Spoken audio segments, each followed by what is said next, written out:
Hi, எல்லாருக்கும் வணக்கம். Welcome back Voice of Galaxy. இன்றைய கதையை பார்க்கறதுக்கு முன்னாடி நம்ம சேனலை பார்க்குறோம், சப்ஸ்கிரைப் பண்ணுங்கள்.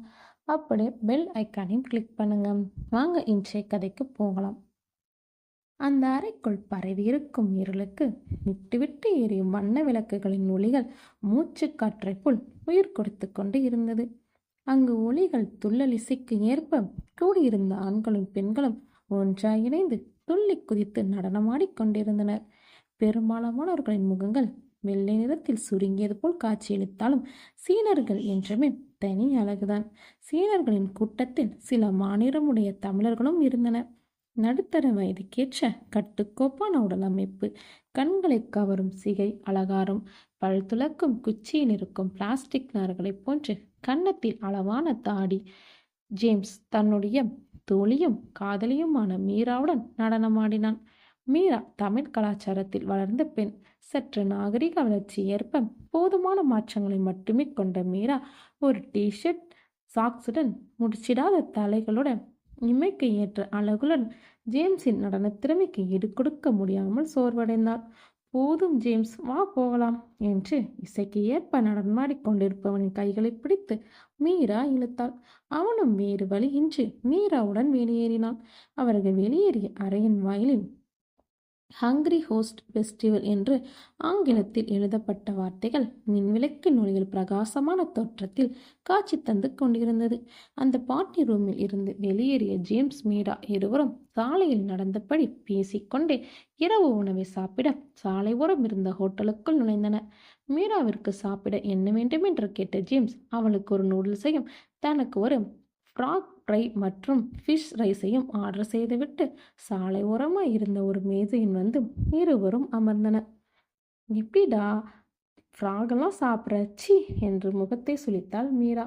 உலகத்திலேயே அதிக வகையான வெஜ்ஜு சமைக்கப்படுற இடம் சீனா தான். அந்த நாட்டுக்கு வந்துட்டு வெறும் நூடுல்ஸ் சாப்பிட்டுன்னு ஒன்றை மாதிரி வெஜிடேரியன் சாப்பிட சொல்றியா என்று ஜேம்ஸ் கேட்டார்.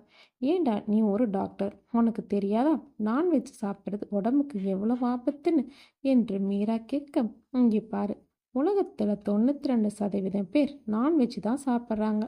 உன்ன மாதிரி வெஜிடேரியனை எல்லாரும் இருந்துட்டா எவ்வளோ ப்ராப்ளம்ஸ் வரும்னு தெரியும்ல. விலங்கு கழிவுகளில் இருந்து தயாரிக்கிற எந்த பொருளும் சந்தைக்கு வராது, பொருளாதாரமே பாதிக்கப்படும் என்று பேசிக்கொண்டிருந்தவனே, போதுண்டா எப்பா, முடியல, நான் தெரியாமல் கேட்டுட்டேன், நீ என்ன வேணா சாப்பிடு, எனக்கு என்ன வந்துச்சு என்று மீரா கூறிவிட்டு மௌனம் காத்திட ஒரு வெள்ளை நிற ஆடை அணிந்து நபர் 3 விதமான தட்டுகளில் உணவை கொண்டு வந்து மேசையில் வைத்தார். பின் அதை சாப்பிட்ட ஜேம்ஸ், நீ வேணா டெஸ்ட் பண்ணி பார்க்குறியா என்று ஒரு தவளையின் காலை கையில் வைத்து கொண்டு கேட்டான். எனக்கு வேண்டாம், நீயே சாப்பிடு என்று மீரா கூற, இந்த ஒரு காலம் 50 முட்டைக்கான சத்து இருக்கு. தமிழ்நாட்டில் நிறைய கிராமங்களும் பச்சை தவளையை பிடிச்சு அதோட கால்களை மட்டும் சமைச்சு சாப்பிடுவாங்க. இதெல்லாம் உன்ன மாதிரி அக்ரஹாரத்து வீட்டு பொண்ணுக்கு எங்கே தெரிய போகுது என்று ஜேம்ஸ் கிண்டலாய் கேட்க, யார் அக்ரஹாரம் போடா டே என்று கூறியவள் தன் நூடுல்ஸை சாப்பிட்டு முடித்தாள். ஜேம்ஸ் சாப்பிட்டு முடிக்கும் வரை அவனுடனே அமர்ந்திருந்தாள். என்ன பார்ட்டி அது? ஹாங்கிரி ஹோஸ்ட் ஃபெஸ்டிவல். எல்லாரும் ஹைட் ஜம்புக்கு போன மாதிரி துள்ளி துள்ளி குதிக்குதுங்க, பார்க்கவே சகிக்கல என்று மீரா கூறினார். ஜேம்ஸ் தன் சட்டை பாக்கெட்டிலிருந்து அந்த நாட்டு பணமான யுவான் தாள்களை சாலையில் வீசினான். என்னடா பண்ற நீ என்று மீரா கேட்க, நீ வெயிட் பண்ணி பாரு, அந்த காசை யாரும் எடுக்க மாட்டாங்க. அதே போல் யாருமே எந்த சுவத்து பக்கத்துலேயும் யாரும் நிற்க மாட்டாங்க. அதே போல் இந்த ரோட்டில் போகிறவங்க யாருமே ரெட் கலர் ட்ரெஸ் போட்டு இருக்க மாட்டாங்க. நீ வேணா வாட்ச் பண்ணு என்று மீராவிடம் ஜேம்ஸ் கூறிவிட்டு சாப்பிட்டான். சிலர் அந்த பணத்தாள்களை பார்த்துவிட்டு எடுக்காமல் சென்றனர். அதேபோல் அங்கிருந்த சுவர்களின் ஓரம் யாருமே நடக்கவே இல்லை. அவள் அங்கிருந்த அத்தனை நபர்களையும் பார்த்தாள். யாருமே சிவப்பு நிற உடை அணியவே இல்லை. ஜேம்ஸ் சாப்பிட்டு முடித்து உணவுக்கான பணத்தை கொடுத்துவிட்டு வந்தான். பின் சாலையில் அவன் போட்ட பணத்தை எடுத்துக்கொண்டு மீராவுடன் தன் தங்கியிருக்கும் அறைக்கு நடந்தே சென்றான். அப்போது மீராவிடம், இங்கே சீனாவில் எப்போதும் 7வது மாதம் 15ஆம் தேதி நைட்டு ஹங்கிரி ஹோஸ்ட் ஃபெஸ்டிவல் கொண்டாடுறாங்க. இந்த மாதம் தொடக்கத்தில் தங்கள் உலகத்திலிருந்து பேய்கள் இங்கே வந்து மனிதர்களின் உடலுக்குள் நுழைந்திட முயற்சிக்கும்னு இவங்க நம்புகிறாங்க. அதனால் இந்த மாதம் முழுக்க எந்த ஒரு நல்ல விசேஷத்தையும் வைக்க மாட்டாங்க. சாலையில் பணம் கிடந்தாலும் எடுக்க மாட்டாங்க. ஏன்னா பேய்கள் தான் பணத்தை போட்டு இருக்குமா, அந்த பணத்தை எடுத்துட்டா பேய்கள் வீட்டுக்கு வந்துருமா. முக்கியமாக சிவப்பு ட்ரெஸ் போட மாட்டாங்க. ஏன்னா சிவப்பு பேய்களுக்கு அந்த நிறம் ரொம்ப பிடிக்குமா. அதே மாதிரி யாரும் குளத்துல நீச்சல் அடிக்க மாட்டாங்க. தண்ணிக்குள்ளே பேய் இருக்கும்னு சொல்றதால சுவர்கிட்டே யாரும் நின்று பேச மாட்டாங்க. சுவர்களில் பேய் இருக்கும்னு. இப்படி இந்த ஒரு மாதம் மட்டும் பேய்களுக்கு பயந்து இருப்பாங்க. இந்த ஒரு மாதம் தங்களுடைய ஆசைகளை நிறைவேற்றிக்க பேய்கள் யாரோட முள்ள நுழையலாம்னு காத்திருக்குமா. இந்த மாதிரி இருக்க பேய்கள் பசி பேய்கள்னு சொல்கிறாங்க. இந்த பேய்களுக்கு மரங்கள் பிடிக்குன்றனால எல்லா மரங்களையும் சுத்திப்படுத்தி பழங்கள் நிறைய வச்சு படையணும் வைக்கிறாங்க. இந்த வழக்கம் கிபி 483ஆம் ஆண்டிலிருந்தே கடைபிடிக்கப்படுகிறது. இப்போ நாகரிக வளர்ச்சியால் இந்த நாளை ஒரு கொண்டாட்டமாக மாற்றிட்டாங்க. இதை வச்சு வியாபாரமும் பண்ணுறாங்க. இது சீனாவில் மட்டும் இல்லை, உலகத்தில் நிறைய இடங்களில் இப்படி ஒரு நாள் திருவிழா கொண்டாடுறாங்க என்று ஜேம்ஸ் கூறி முடித்தான். அதை முழுவதும் கேட்ட மீரா பயத்துடன், ஏண்டா இதை என்கிட்ட முன்னாடியே சொல்லலை நீ, இப்போ அந்த பாட்டில் பேய் வந்திருக்குமா என்று கேட்டாள். யாருக்கு தெரியும் என்று ஜேம்ஸ் விளையாட்டாய் குருட அவனை அடிக்க துரைத்து கொண்டு மீரா ஓடினாள். ஜேம்ஸ் தான் தங்கியிருந்த அறையின் கதவை சட்டென திறந்ததும் ட்ரூட் என்ற சத்தம் நீண்டு ஒலித்தது. அறைக்குள் ஜேம்ஸ் சென்று விட்டான். அந்த சத்தத்தால் மீரா வாசலில் பயந்து போய் நின்று விட்டாள். அறைக்குள் சென்ற ஜேம்ஸ், மீரா என்னாச்சு, ஏன் வெளியிலே நிற்கிற என்று கேட்டான். உள்ளே ஏதோ சத்தம் கேட்டதில்ல, நீ ஃபஸ்ட்டு லைட்டை ஆன் பண்ணு என்று மீரா வெளியிலிருந்து கூட சுவிட்சை ஆன் செய்தவுடன் 2 அறையில் தங்க நிற வெளிச்சம் நிரம்பியது. அதன் பின்னே மீரா உள்ளே வந்தாள். மீரா, இந்த ஊர் பேங்க நம்ம ஊர் சுவத்துல எல்லாம் இருக்காது, நீ பயப்படாது என்று ஜேம்ஸ் கூட அவனை மெத்தையில் இருக்க தலையினை எடுத்து அடித்தாள். டெலூஸ், உனக்கு இந்த ரிசர்ச் எல்லாம் தேவையா சொல்ல? எங்கன்னா ஹாஸ்பிட்டல் ஜாயின் பண்ணாமா, வேலை செஞ்சோமா, சம்பளம் வாங்கினோமா, இல்லாமல் தேவையில்லாத வேலைடா இதெல்லாம் என்று மீரா அவன் மீது கொண்ட அக்கறையில் மெல்லிய குரலில் கேட்டு அமர்ந்தார். மீரா படித்த படிப்புக்கு ஏற்ற வேலையை 8 மணி செஞ்சுட்டு மாதம் முதல் 5 நாளுக்குள்ளே சம்பளம் வாங்குறது நார்மல் லைஃப் படி. நம்ம 2 பேருமே படிச்சிருக்கோம். கொஞ்ச நாள் வாழ்க்கைக்குள்ளே இருக்கிற எக்ஸ்பீரியன்ஸை தேடி பார்ப்போம். உனக்கு எப்போ நம்ம 2 பேரும் நார்மல் ஃபேமிலி லைஃப் வாழணும்னு தோணுதோ சொல்லு, ஸ்டார்ட் பண்ணிடுவோம். என்ன இப்போவே ஆரம்பிக்கலாமா என்று காதல் பார்வையிட ஜேம்ஸ் பேசிட அவள் மெல்ல சிரித்து கொண்டே, சும்மா இருடா என்று கூறினான். சரி, நீ ரொம்ப டயர்டாக இருக்க, ஃபஸ்ட்டு போய் ஃப்ரெஷ்அப் ஆகிவிட்டு வந்து படு என்று ஜேம்ஸ் கூறினான். எங்கடா தூங்குறது, வீட்டில் இருந்து இன்னைக்கு 3 ஃபோன் பண்ணிட்டாங்க, எடுக்கவே இல்லை என்று மீரா கூறினாள்.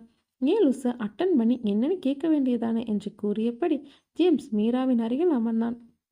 எதுக்கு கால் பண்ணுறாங்கன்னு எனக்கு தெரியும்டா, உனக்கு ரிசர்ச் ஒர்க்கெல்லாம் இங்கே முடிஞ்சதா என்று மீரா கேட்க, எல்லாம் ஓவர், அதான் பாட்டியில் ஜம்ம என்ஜாய்மெண்ட், நாளைக்கு 2 பேரை ஸ்பெஷலாக மீட் பண்ணணும், அவ்வளவுதான், அதை முடிச்சுட்டு நாம் இந்தியாவுக்கே போகலாம் என்று ஜேம்ஸ் கூறினான். செம்மடா, அப்போ நான் வீட்டுக்கு கால் பண்ணி திருவிழாவுக்கு வரேன்னு சொல்லிடவா என்று மீரா கேட்டாள். ஓ கண்டிப்பாக, இந்த டைம் உங்கள் ஊரில் நடக்கிற திருவிழாவுக்கு போகிறோம். ஆமாம், என்னை உங்கள் வீட்டில் சேர்த்துப்பாங்களா? இது வரைக்கும் என்னை பற்றி ஏதாவது உங்கள் வீட்டில் சொல்லியிருக்கியா என்று ஜேம்ஸ் கேட்டான். இல்லையே, ஆனால் நான் உன்னை கூட்டிகிட்டு போய் இவனை தான் மேரேஜ் பண்ணிப்பேன்னு சொன்னால் கண்டிப்பாக ஏற்றுப்பாங்க என்று மீரா உறுதியாய் கூறினான். இல்லை மீரா, ரீசெண்டாக ஒரு ஆர்டிக்கல் படித்தேன், ஆணவ கொலைகள் பற்றினது. தமிழ்நாட்டில் இன்னமும் அது போல் நடந்துக்கிட்டு இருக்கிறதா படித்ததுலே ரொம்ப கஷ்டமாக இருக்குடி. 2 பேரும் ஒருத்தருக்கொருத்தர் பிடிச்சி போய் நம்பிக்கையோடு வாழ்கிறாங்க. அதில் இவங்களுக்கு என்ன வந்துச்சு, ஏன் கொல்லணும் என்று ஜேம்ஸ் கேட்க, அதெல்லாம் பிள்ளைங்களை பற்றின சரியான புரிதல் இல்லாமல் இருக்கிற குடும்பத்தில் நடக்கிறது. எங்கள் குடும்பமே வேறு. எங்கள் அம்மா கூட 3 தங்கச்சி, ஒரு அண்ணன்னு, மொத்தம் எங்கள் தாத்தா பாட்டிக்கு 5 குழந்தைங்க. முதல்ல பிறந்தது எங்கள் மாமா, அடுத்து எங்கள் அம்மா, அதுக்கடுத்து 3 பொன் குழந்தைங்க. எனக்கு சித்திங்க. இப்போ எல்லாருக்கும் கல்யாணம் ஆயிடுச்சு, குழந்தைங்களும் இப்போ பிறந்தாச்சு. எங்கள் மாமாவுக்கு மட்டும் குழந்தை இல்லை, ஆனால் அவர் அதுக்காக வருத்தப்பட்டதே இல்லை. ஏன்னா நான் எங்கள் அப்பா எங்கள் சித்தி பசங்க எல்லாருமே அவரோட பசங்க போல தான் பார்த்துப்பாரு. எங்கள் ஊர்லேயே முதல்ல வெளியூர் அனுப்பி படிக்க வச்ச குடும்பம் என்னுடைய தான். அப்படி படித்தது நான் தான். என்னை போலவே என்னோடய வீட்டில் இருக்கிறவங்களாம் நல்லா படித்தா படிப்பை வைப்பாங்க.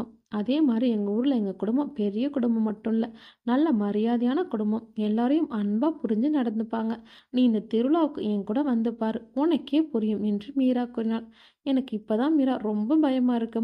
நிறைய உறவுகள் நிறைந்த உன்னோட கூட்டு குடும்பத்தில் என்ன மாதிரி எந்த உறவுகளும் இல்லாத ஒருத்தனை நுழைய முடியுமா என்று ஜேம்ஸ் கேட்டான்.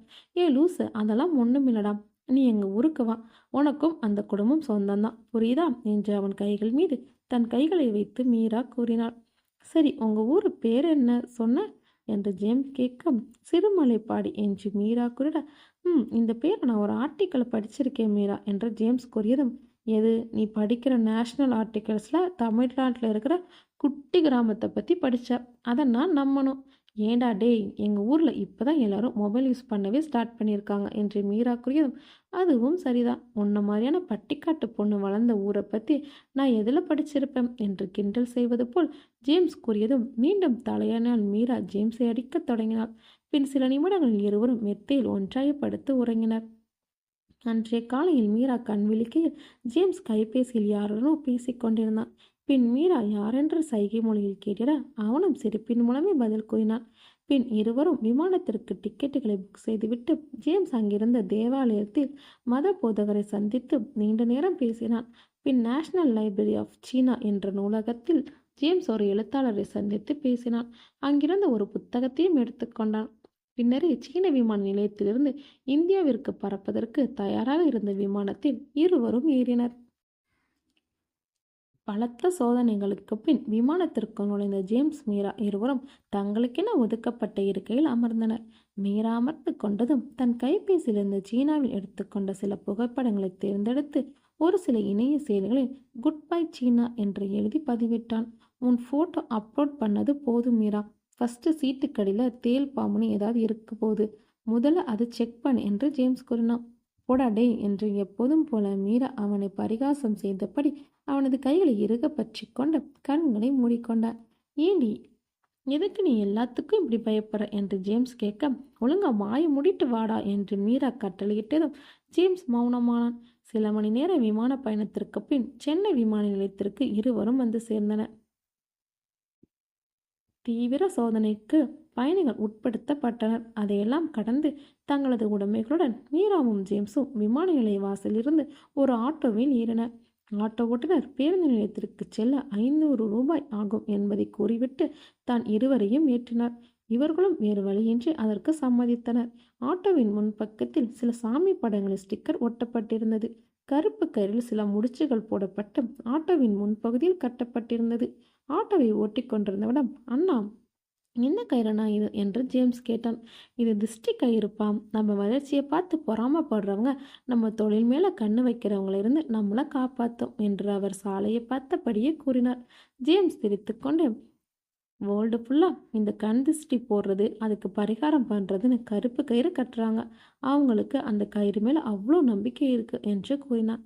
பின்ன இருக்காதா சார், நானெல்லாம் காலில் கூட கருப்பு கயிறு கட்டியிருக்கேன் சார், காற்று கருப்பு அண்டக்கூடாது என்று ஆட்டோ ஓட்டுநர் கூட, அண்ணா, உண்மையாக இந்த கருப்பு கயிறு ஏன் கட்டுறாங்க தெரியுமா? அந்த காலத்தில் கருப்பு கயிறில் தான் பிறந்த குழந்தைங்களுக்கு அரைஞான் கயிறு கட்டுவாங்க. மெயின் ரீசன் என்னென்னா, அந்த காலத்தில் எலக்ட்ரிக் வெயிட் மிஷின்லாம் இல்லை. குழந்தையோட அரைஞான் கயிறு இடுப்பு பகுதியை இருக்கிச்சுன்னா குழந்தை நல்ல உடலமைப்போட வளருதுன்னு அர்த்தம். அதுவே இடுப்புலேருந்து அரைஞான் கயிறு அவிழ்ந்து விழுந்ததுன்னா குழந்தை எடை குறைஞ்சு போச்சுதுன்னு அர்த்தம். இதுக்கு தான் அந்த அரைஞான் கயிறை அதிகமாக பயன்படுத்துச்சு. அப்புறம் நீச்சல் கற்றுக்கிறதுக்கும் சாவி கொத்து மாட்டிக்கிறதுக்கும்னு நிறைய விதத்தில் அந்த கருப்பு அரைஞான் கயிறை பயன்படுத்தினாங்க. அப்போ தான் சிலர் தாயோட தொப்புள் கொடியை எடுத்து தாயத்து மாற்றி அரணங்கரில் சேர்த்து கட்டினாங்க. அது குழந்தைங்களுக்கு பாதுகாப்பு தரும்னு நம்பினாங்க. இப்படியே கருப்பு கயிறு கால ஓட்டத்தில் நிறைய நம்பிக்கையை பெற்று இன்னைக்கு எல்லாரும் கையிலையும் காலையும் கட்டியிருக்காங்க என்று ஜேம்ஸ் கூறினான். சார், நீங்கள் சொல்கிறதெல்லாம் சரிங்கிற மாதிரி தான் இருக்குது. ஆனால் உண்மையிலே நாங்கள் நம்பிக்கையோடு அந்த கயிறை கட்டிக்கிறோம் என்று ஆட்டோ ஓட்டுநர் கூறியதும் ஜேம்ஸ் எதையோ பேசிட தொடங்கும் முன்னே அவன் கைகளை மீறா கிள்ளிவிட்டு அமைதியை இருக்கும்படி கூறினான். பின் எந்த உரையாடலும் இன்றி ஆட்டோ நேராக பேருந்து நிலையத்தின் நுழைவாயில் நின்றது. பின் பேசியபடியே பணத்தை கொடுத்துவிட்டு இருவரும் தங்களது பைகளுடன் பேருந்து நிலையத்திற்கு சென்றனர். சென்னையிலிருந்து ஒரு பேருந்தில் ஏறி அமர்ந்து கொண்டு இருவரும் சிறுமலைப்பாடி உள் மாவட்டத்திற்கு சென்றனர். அங்கிருந்து ஒரு பேருந்தில் ஏறி சிறுமலைப்பாடிக்கு சென்றனர். அந்த பேருந்தில் ஏறி அமர்ந்து கொண்டு அந்த இரவு பயணத்தில் ஜன்னல் அமர்ந்திருந்த ஜேம்ஸ் தன்னை கடந்து செல்லும் மரங்களை ரசித்தபடி அமர்ந்திருந்தான். அந்த பேருந்தில் அமர்ந்திருந்த அத்தனை பேரிடமும் டிக்கெட் வாங்கிய நடத்துனர் மீராவை பார்த்துவிட்டு அவ்விருவருக்கும் டிக்கெட் கேட்காமல் சென்றார்.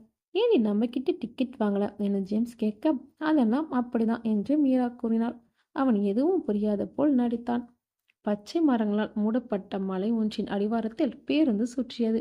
அதை பார்த்து ஜேம்ஸ் இதுதான் சிறுமலையா என்று கேட்டதும், ஆமாம், எவ்வளோ அழகா இருக்கு பாரு, இந்த மலையில் இருந்து தான் தேன் எல்லாம் எடுத்துட்டு வருவாங்க. இந்த மலையில் ஒரு குட்டி சமூகம் இருக்கு, அவங்க மட்டும்தான் இந்த மலையை சுற்றி இருக்கிறாங்க. அவங்களுக்கு தேவையானதை கீழே வந்து எடுத்துப்பாங்க என்று மீரா கூறினாள். ஜேம்ஸ் அந்த மலையை ரசித்தபடி இருந்தான். அப்போது தூரத்தில் ஒரு சமதள பரப்பில் திட்டு திட்டாய் நெருப்புகள் கொழுந்துவிட்டு எரிவது போல் இருந்தது. அதை மீராவிடம் காண்பித்து, என்னது எரியுது என்று கேட்டிட, அதுவா சுடுகாடு, எங்க ஊர்ல இறந்துட்டா இறப்பாங்க என்று மீரா கூறினாள். சரி, நிறைய எரிகிற மாதிரி இருக்கே என்று ஜேம்ஸ் கேட்க, உனக்கு அப்படி தோணியிருக்கும், இல்ல உண்மையாலும் 2-3 பேர் ஒரே நாள்ல செத்து இருப்பாங்க என்று மீரா கூறினாள். இல்ல மீரா, நிறைய பார்த்தேனே என்று ஜேம்ஸ் கூற, போடா டே என்று கூறியவன், சரி எழுந்திரு, பஸ் நிற்கப் போகுது என்று மீரா கூறியபடி எழுந்தாள். ஜேம்ஸோ மீராவுடன் எழுந்து பைகளுடன் பேருந்து நின்றதும் இறங்கினார். பின் இருவரும் ஆள் நடமாட்டமற்ற சாலையில் நடந்தனர். என்னடி யாரையுமே காணோம் என ஜேம்ஸ் கேட்க, இது கிராமம், இங்கெல்லாம் 8 மணிக்கே சாப்பிட்டுட்டு தூங்கிடுவாங்க என்று மீரா கூறினாள். பின் இருவரும் ஒரு பழமையான பெரிய வீட்டின் முன் நின்றனர். உள்ள வாடா, இதான் எங்க வீடு என்று மீரா ஜேம்ஸை அழைத்து கொண்டு உள்ளே சென்றாள். வீட்டின் பெரிய வாசற்கதவை திறந்து கொண்டு மீரா நுழைந்தாள். அவளின் வருகைக்காக ஒட்டுமொத்த குடும்பமும் உறங்காமல் காத்திருந்தது. அவளின் மாமா சற்று வயதான தோற்றத்தில் பெரிய மீசையுடன் நின்றிருந்தார். அவருடன் அவரின் மனைவியும் நின்றிருக்க, அதற்கருகில் மீராவின் அப்பாவும் அம்மாவும் நின்றிருந்தனர். மீராவின் அப்பா சற்று தலையில் முடியில்லாமல் நடுத்தர வயதுடையவராய் இருக்க, அவருடன் மீராவின் தங்கை ரோஜா நின்றிருக்க, ரோஜாவுடன் செல்வி இருந்தாள். செல்வியின் அப்பாவும் அம்மாவும் மீராவுக்கு முதல் சித்தி சித்தப்பா. 2வது சித்தி சித்தப்பாவிற்கு ஒரு மகன், பெயர் ராஜன். அவன் அருகில் 2 பெண் குழந்தைகள் பள்ளி செல்வது போல் இருந்தது. அந்த 2 பெண் குழந்தைகளின் பெற்றோர் மீராவிற்கு 3வது சித்தி சித்தப்பா. இவர்களெல்லாம் கடந்து ஒரு வயதான மூதாட்டி அமர்ந்திருந்தார். அவர் மீராவின் அப்பா வழி பாட்டி. அங்கு கூடியிருந்த எல்லோரும் மீராவையும் மீராவுடன் வந்திருந்த ஜேம்ஸையும் பார்த்தனர். யார் மீரா இது என்று மாமா கேட்டதும், பேரு ஜேம்ஸ், நான் இவரை லவ் பண்றேன் மாமா என்று மீரா கூறியதும், என்னடி பேசுற நீ, வெளியூருக்கு அனுப்பி உன்னை படிக்க வச்சா மாப்பிள்ளையா தேடிட்டு வந்திருக்கு நீ என்று மீராவின் அப்பா சத்தமாய் பேசிட, அப்படி இல்லப்பா, ரொம்ப நல்ல பையன் என்று மீரா பேசும்போதே, இதுக்கு தான் சகல, நான் அப்பவே சொன்னேன் வெளியூர்லாம் அனுப்ப வேணாம் என்று செல்வியின் அப்பா பேசிட, அப்படிலாம் இல்லை சித்தப்பா என்று மீரா பேசும்போதே ராஜனின் அப்பாவும் சத்தமாய் பேசினார். இதையெல்லாம் கேட்ட மீரா தன் குடும்பம் ஏன் தன் காதலை புரிந்து கொள்ளாமல் இப்படி எதிர்க்கின்றன என்று தெரியாமல் அழத் தொடங்கினாள். மீரா அழுவதை பார்த்து மீராவின் 3வது சித்தி அவள் அருகில் வந்து, ஏ குட்டி, எல்லாரும் நடிக்கிறாங்க, நீ அழாத என்று கூறினாள். மீரா கண்ணீரை துடைத்துக்கொண்டு, என்ன சித்தி சொல்ற என மீரா கேட்க, அதை நான் சொல்றேன் என ஜேம்ஸ் பேசிட தொடங்கினான். நேற்று நம்ம ரூம்ல நான் ஒரு ஃபோன் கால் பேசிட்டு இருந்தல, அது வேற யாருக்கிட்டே இல்லை, உங்க ஃபேமிலியோட தான். உங்க மாமா ஊர்லயே முக்கியமானவர், அவரும் உங்க 2வது சித்தப்பாவும் சேர்ந்து பண்ணை தோட்டத்தை பார்த்துக்கிறாங்க. உங்க அப்பா இந்த ஊர் தாசில்தாரா இருக்காரு. உங்க முதல் சித்தப்பா டிராவல்ஸ் வச்சிருக்காரு. அதனால தான் நம்ம பஸ்ல வரும்போது கண்டக்டர் உங்ககிட்ட டிக்கெட் கேட்கல. உங்க 3வது சித்தப்பா இந்த குடும்பத்துக்கே தூணா இருந்து எல்லா வேலையும் பார்த்துக்கிறாரு. உங்க பாப்பா காலேஜில் ஃபைனல் இயர் படிக்கிறா. செல்வி காலேஜ் ஃபர்ஸ்ட் இயர் படிக்கிறா. ராஜன் விவசாயம் பண்றாரு. குட்டீஸ் 2ம் ட்வின்ஸு, ஸ்கூல் போறாங்க. பாட்டி எல்லாருக்கும் அட்வைசராக இருக்காங்க. என்ன ஷாக்காக இருக்கா? நேற்றே எல்லா விஷயமும் நான் பேசிட்டேன். அப்புறம் உனக்கு ஒரு ஷாக் கொடுக்கணும்னு நினச்சி தான் இந்த பிளான். நான் சொன்னதை விட உங்கள் ஃபேமிலி வேற லெவலில் இருக்காங்க. அதை கேட்டதும், யூ சிட் என்று கூறியபடி ஜேம்ஸை மீரா அழைத்தாள். மாப்பிளை விடுமா என்று மீராவின் அப்பா கூட, ஏப்பா நீங்களும் கூட்டு சேர்ந்து என்னை அளவச்சிட்டீங்களே என்று மீரா அவள் அப்பாவிடம் பேசினான். சரி விடு மீரா, சும்மா பண்ணதான். எங்கள் எல்லாருக்கும் உன்னோட சந்தோஷம்தான் முக்கியம். அதனால் நீ அந்த தம்பியவே கல்யாணம் பண்ணுறதுல எங்களுக்கு சம்மந்தம். நம்ம ஊர் திருவிழா முடிஞ்சதும் கல்யாண ஏற்பாடுகளை பற்றி பேசுவோம். இப்போ நேரம் ஆயிடுச்சு, எல்லாம் அவங்கவுங்க ரூமில் போய் தூங்குங்க. தம்பி உங்களுக்கு மேலே ரூம் ஏற்பாடு பண்ணியிருக்கு, அங்கே தங்கிக்கோங்க என்று மீராவின் மாமா கூறினார். பின் எல்லாரும் அவரவர் அறைக்கு சென்று படுத்தனர். அவ்வளவு பெரிய வீட்டில் மாடியில் இருந்த அறைக்குள் ஜேம்ஸ் தனி ஒரு ஆளாய் படுத்துக் கொண்டான். பயணக்களைப்பில் படுத்ததும் உறங்கிவிட்டான். சிறுமலைப்பாடி கிராமத்தில் தன்னுடைய முதல் காலை பொழுதை ஜேம்ஸ் எதிர்கொண்டான். கிராமமாக இருந்தாலும் அவனது அறைக்குள் தனி கலவரி எல்லாம் இருந்தது. கழிவறைக்கு சென்று திரும்பிய ஜேம்ஸ் கீழே இறங்கி வந்தான். எல்லோரும் பரபரப்பாய் இறங்கினர். மீராவின் அப்பாவிற்கு அரசு வேலை என்பதால் சரியான நேரத்திற்கு அலுவலகம் செல்ல வீட்டிலிருந்து சரியாக புறப்பட்டு சென்றிடுவார். ஜேம்ஸ் அங்கிருந்த நாற்காலியில் அமர்ந்தான். இரட்டை பிறப்புகளான அக்காவும் தங்கையும் பள்ளி சீருடையில் ஜேம்ஸுடன் வந்து நீ என்ன படிச்சிருக்க என்று கேட்டனர். ஏன் கேட்குறீங்க என்று ஜேம்ஸ் கேட்க, இல்ல எங்கள மாரி ஸ்கூல்லாம் போனியா நீ என்று குழந்தைகள் கேட்டதும் ஜேம்ஸ் சிரித்துக்கொண்டு, உங்கள மாரிலாம் நான் ஸ்கூல் போகலையே என்று கூறியதும், பசங்களா சீக்கிரம் வாங்க என்று அவர்களின் அம்மா அழைத்தார். அவர்கள் சென்றதும் ஜேம்ஸிடம், தம்பி வீட்டோட தூண்னு சொன்னீங்களே அதுக்கு என்ன அர்த்தம் என்று அந்த குழந்தைகளின் அப்பா கேட்க, அதுவா இந்த வீட்டில் இருக்கிற எல்லா வேலையும் நீங்க நல்லா செய்வீங்கன்னு அர்த்தம் என்று ஜேம்ஸ் கூற, நீ தான் தம்பி என்ன சரியா புரிஞ்சு வச்சிருக்க. என் பொண்டாட்டியும் தான் இருக்காளு, தெண்டச்சோறு சோம்பேறின்னு எப்பவுமே திட்டிக்கிட்டே இருப்பா என்று அவர் கூறியதும், என்ன அங்க பேச்சு, பசங்களை கொண்டுட்டு போய் ஸ்கூல்ல விட்டுட்டு வா என்று அவரின் மனைவி கூறியதும் அவரும் புறப்பட்டார். பின் ஜேம்ஸிற்கு தேநீர் கோப்பையை எடுத்துக்கொண்டு வந்து கொடுத்து மீராவும் அவனுடன் அமர்ந்தார். எங்க வீடு எப்படி இருக்கு என்று மீரா கேட்டதும், ரொம்ப பரபரப்பா இருக்கு என்று ஜேம்ஸ் கூறும்போது, அக்கா போயிட்டு வரேன் பாய் என்று ரோஜாவும் செல்வியும் கூறிவிட்டு ஜேம்ஸிற்கு கைகளை காட்டிவிட்டு சென்றன. காலையில் அப்படிதான் இருக்கும் என்று மீரா கூறினாள். சில நிமிடங்கள் இருவரும் பேசிக்கொண்டிருந்தனர். பின் தன் அறையில் குளித்து முடித்துவிட்டு ஜேம்ஸ் சாப்பிட வந்தான். காலை உணவை சாப்பிட்டு முடித்தான். அந்த வீட்டில் இருந்த ஆண்கள் யாரும் வீட்டில் இல்லை. கடைசி சித்தாப்பாவும் விவசாயம் செய்யும் ராஜனுக்கும் தன் சகலைகளும் ஒருவருக்கொருவர் காலை உணவை எடுத்து சென்றனர். வீட்டில் இருந்த பெண்கள் அனைவரும் சாப்பிட்டு முடித்துவிட்டு தொலைக்காட்சியை பார்த்தபடி இருந்தனர். மீராவின் அத்தை மட்டும் நாற்காலில் அமர்ந்து கொண்டு முருங்கைக்கீரையை பிரித்து கொண்டிருந்தார். அவரின் அருகில் அமர்ந்து கொண்டு ஜேம்ஸ், ஏன் ஆண்டி நீங்க டிவி பார்க்கலையா என்று கேட்டார். இல்லப்பா, எனக்கு டிவி அதிகமா பார்த்தா கண் வலிக்கும் என்று கூறியவர், தம்பி உங்ககிட்ட ஒன்று கேட்கவா என்று கூறிட, தாராளமா கேளுங்க என்று ஜேம்ஸ் கூறியதும், இல்ல அன்னைக்கு நீ ஃபோன்ல பேசினப்ப அப்போ உன்னை பத்தி எதுவுமே நீ சொல்லல. உனக்கு அப்பா அம்மா இல்லைன்னு மட்டும்தான் சொன்னேன். எங்க படிச்ச, எப்படி வளர்ந்தேன்னு அவர் கேட்டதும், அதுவா என்னோட அப்பா அம்மா யாருன்னு எனக்கு தெரியாது. நான் ஒரு ஹோம்ல தான் ஆன்ட்டி வளர்ந்தேன். என்னைய ஹோலி சர்ச்சில் இருந்து மதர் தான் பார்த்துக்கிட்டாங்க. +2 முடிச்சு காலேஜ் வந்ததும் என்னை நான் தனியாக பார்த்துக்க ஆரம்பிச்சிட்டேன். ஆனால் இப்போது நான் மதர் கிட்ட பேசுவேன். எனக்கு காலேஜ் டைம்ஸில் அமௌண்ட்ஸ்லாம் தேவைப்பட்டதுன்னா அவங்க தான் கொடுப்பாங்க. நான் ஸ்காலர்ஷிப்பில் தான் காலேஜே படித்தேன். அதனால் குட்டியாக எப்பயாவது தான் மதர் கிட்ட காசு வாங்குவேன் என்று ஜேம்ஸ் கூறினான். நல்லது தம்பி, நீயும் டாக்டர் தான் முடிச்சிருக்கன்னு மீரா சொன்னா என்று அவர் கூறியதும், என்னடா அங்க அத்தை கரெக்ட் பண்றீங்க என்று கூறியபடி மீரா வந்தா.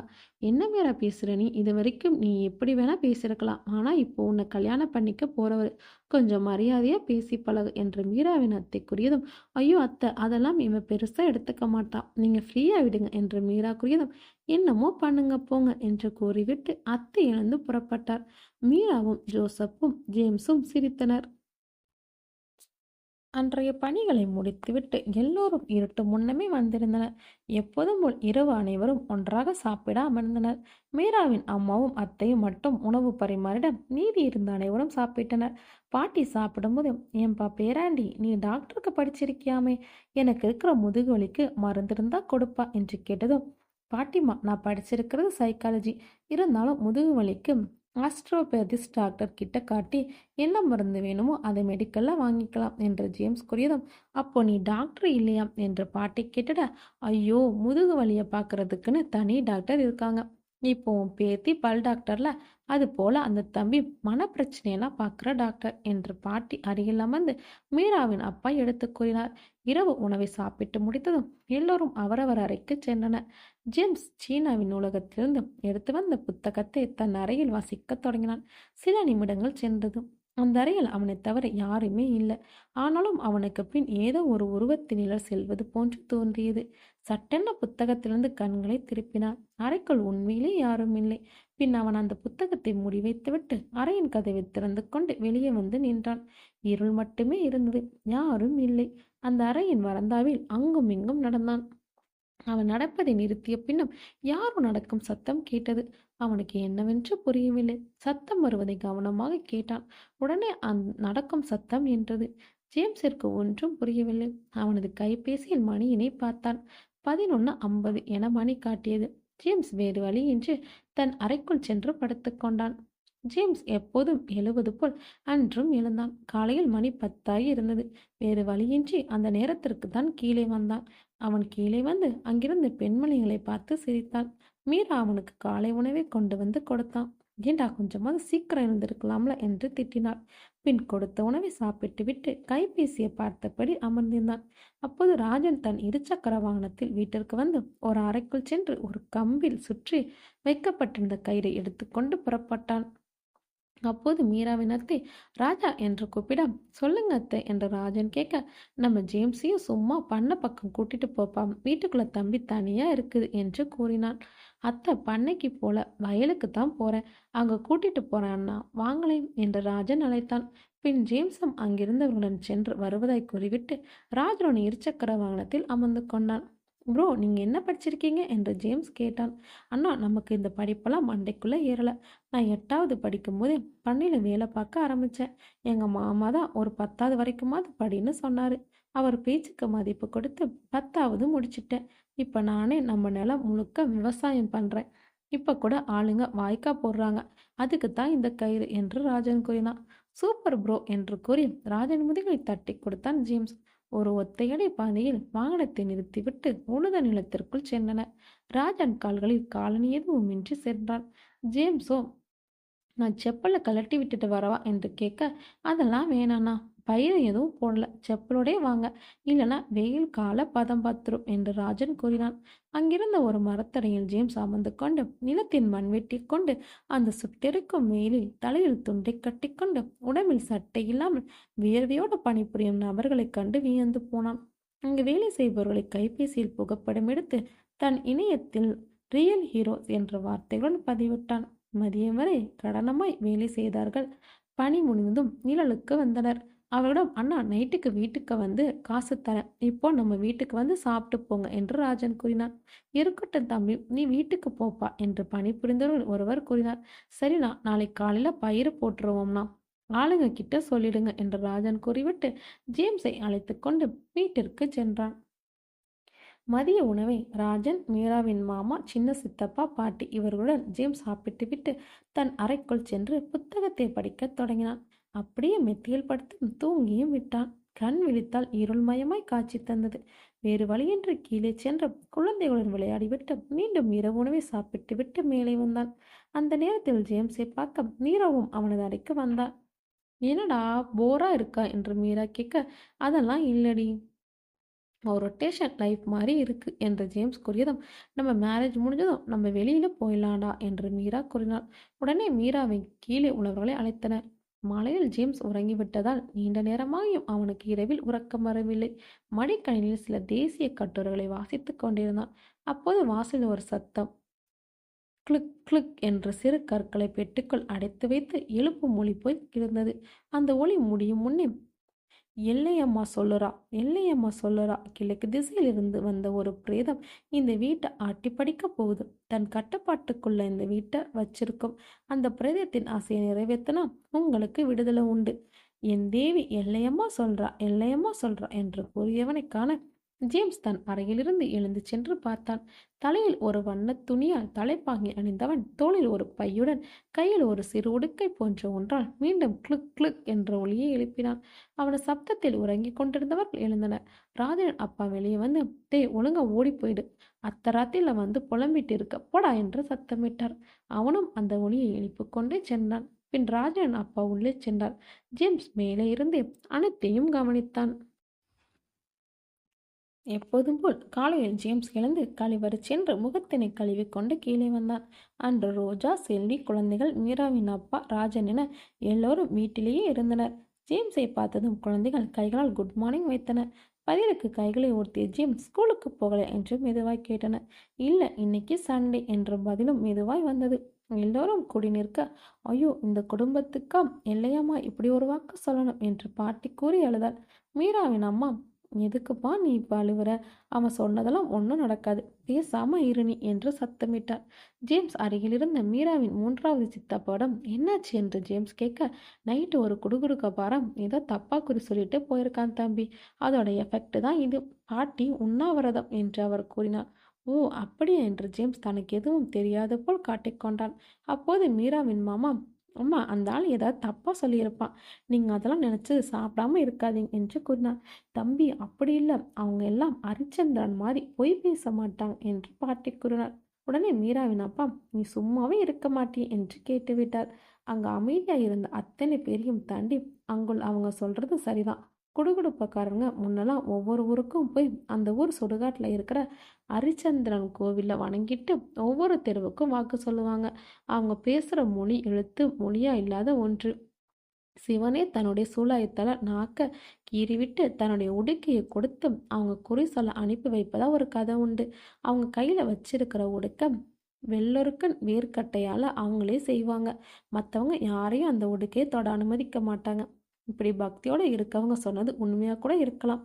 நம்ம முன்னெச்சரிக்கையாக இருப்போம் என்று கூறிய ஜேம்ஸ் பாட்டியின் அருகில் சென்று, நீங்கள் ஒன்றும் பயப்படாதீங்க, எதுவும் ஆகாது, நீங்கள் போய் சாப்பிடுங்க என்று கூறியவன் மீராவின் அத்தையிடம், ஆன்ட்டி பாட்டியை கூட்டிட்டு போய் சாப்பிட கொடுங்க என்று அனுப்பி வைத்தான்.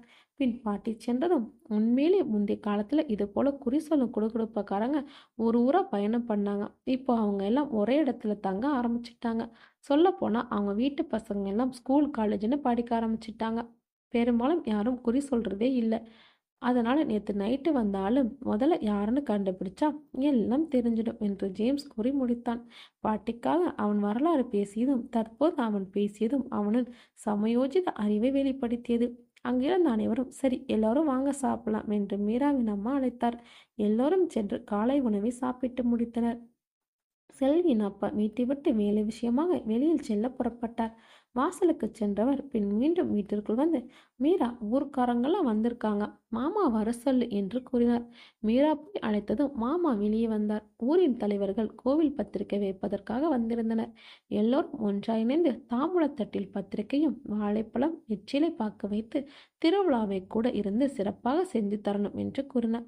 கண்டிப்பா அண்ணா, இங்கே எல்லாரும் சாப்பிட்டு தான் போகணும் என்று செல்வியின் அப்பா பேசிட, இருக்கட்டும் தம்பி என்று கூறினார். அப்போது ராஜனின் தந்தை, பங்காளி, நம்ம ஊர்ல குறி சொல்ற குடுகுடுப்பக்காரன் யாராவது இருக்காங்களா என்று கேட்டார். இல்ல பங்காளி, நம்ம ஊர்ல யாரும் தங்கல, வேணா பக்கத்து ஊர்ல தங்கியிருக்கலாம். ஏன் பங்காளி, ஏதாவது பிரச்சனை என்று அவர் கேட்க, அதெல்லாம் இல்லை பங்காளி, சும்மா தான் கேட்டேன் என்று ராஜனின் தந்தை கூறினார். பின் அவர்கள் அங்கிருந்து புறப்பட்டனர். செல்வியின் அப்பாவும் வேலை விஷயமாக புறப்பட்டார். பின் ராஜனின் அப்பா ராஜனிடம், ஏண்டா டேய், பசங்க எல்லாம் வீட்டில் தானே இருக்கு, நம்ம பண்ண பக்கம் கூட்டிட்டு போய் காட்டுடா, அப்படியே அந்த தம்பியை கூட்டிட்டு போ, எவ்வளோ நேரம் தான் வீட்டுக்குள்ளே இருக்கும் என்று அவர் கூறினார். பின் ராஜன் தலைமையில் மீரா, ஜேம்ஸ், செல்வி, 2 குழந்தைகள் என அனைவரும் புறப்பட்டனர். ஏன் உன் தங்கச்சி ரோஜா மட்டும் வரல என்று சாலையில் நடந்தபடி ஜேம்ஸ் கேட்க, அதுவா, ரோஜா எப்பவும் அப்படிதான், யாரு கூடவும் அதிகமாக பேச மாட்டா என்று செல்வி கூறினாள். சாலையின் ஓரத்தில் மீராவும் ஜேம்ஸும் மெல்ல நடந்து கொண்டு ஒருவரையொருவர் பார்த்து கொண்டனர். மீராவின் விரல்களும் ஜேம்ஸின் விரல்களும் இணைந்து காதல் படத்தின் கணக்குகளை போட்டு கொண்டிருந்தன. அவ்விருவரையும் பின்னே விட்டு ராஜனும் செல்வியும் குழந்தைகளும் முன்னே சென்று கொண்டிருந்தன. போறாங்க பாரு, இளவெடுத்த குடும்பம், இதுங்களாம் உருப்படாது என்று ஒரு பாட்டி இவர்களை பார்த்து சத்தமிட்டாள். சட்டென ஜேம்ஸ் அந்த பாட்டியை பார்த்தான். சற்று நரைத்த தலைமுடிகளுடன் வயதான தோற்றத்தில் இருந்த அந்த பாட்டி, ஏன் சாபம் சும்மாவே விடாது, என் கூண்டோட நீங்கள் அழிய போறீங்க, அதை நான் பார்க்கத்தான் போகிறேன் என்று கத்தினாள். அண்ணா, நீங்கள் அந்த பாட்டியை பார்க்காதீங்க, நேராக நடந்து வாங்க, அது அப்படிதான் என்று ராஜன் கூறி ஜேம்ஸை முன்னே அழைத்து கொண்டு சென்றான். அந்த பாட்டியின் ஒவ்வொரு சாபமிட்ட வார்த்தையும் ஜேம்ஸின் காதுக்குள் ஒலித்து கொண்டிருக்க சற்று தூரம் கடத்ததும் அந்த வார்த்தைகள் நின்றது. இரும்பு கம்பியால் அடைப்பட்ட பெரிய இடத்திற்குள் ராஜன் அவர்களை அழைத்துச் சென்றான். குழந்தைகளும் செல்வியும் மீனாவும் நேராக மீன்கள் வளர்க்கும் இடத்திற்கு சென்றன. ஜேம்ஸ் அங்கிருந்தவற்றை பார்த்தான். அண்ணா, இது கயிறு திரிக்கிற இடம், நம்ம தோட்டத்தில் இருக்கிற தேங்காய் நார்லேருந்து நம்மளை எடுக்கிறது, அந்த பக்கம் வாங்க என்று ஜேம்ஸ் அழைத்து கொண்டு, இது ஆடு பட்டி, பக்கத்தில் மாடு இருக்கு, நம்ம ஆடு மாடுங்கள் மேய்ச்சலுக்கு எங்கேயும் வெளியே வர்றதில்ல, நம்ம இடத்துக்குள்ளேயே மேய விடுவோம், அந்த பக்கம் சப்போட்டா, மாம்பழம், கொய்யா மரங்க இருக்கு, எப்போ சீசனோ அதுக்கு ஏற்ற மாதிரி அறுவடை இருக்கும், வாங்க இங்கே நடக்கிற மெயின் பிஸ்னஸை காட்டுறேன் என்று கூறியவன் குழந்தைகள், செல்வி, மீரா இருந்த மீன் குட்டைக்கு அழைத்துச் சென்றான். இதுதான் நமக்கு காசு தரக்கூடிய மீன் எறா வளர்க்குற குட்டை, இங்கிருந்து வெளியூருக்கெல்லாம் நம்ம வீட்டு டிராவல்ஸ்லேயே அனுப்பிடுவோம் என்று தன் பண்ணையை பற்றி ராஜன் கூறி முடித்தார். அதையெல்லாம் கேட்ட ஜேம்ஸ், ஒரு நிறைவான வாழ்வை இவர்கள் வாழ்கிறார்கள் என்று உணர்ந்தான்.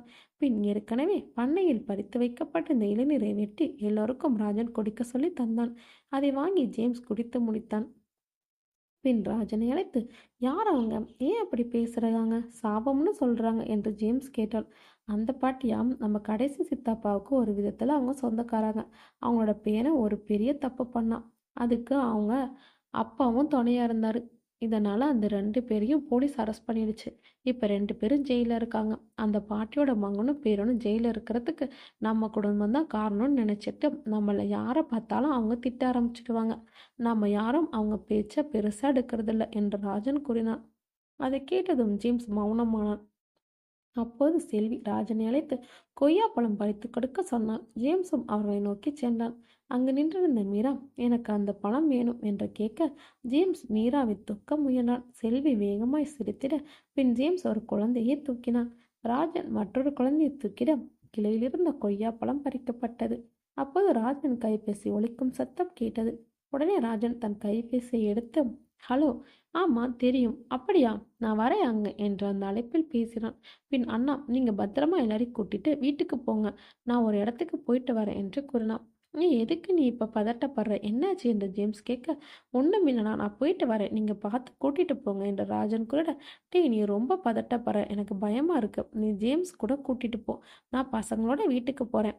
எங்க போற, எதுல போற என்று மீரா கேட்டாள்.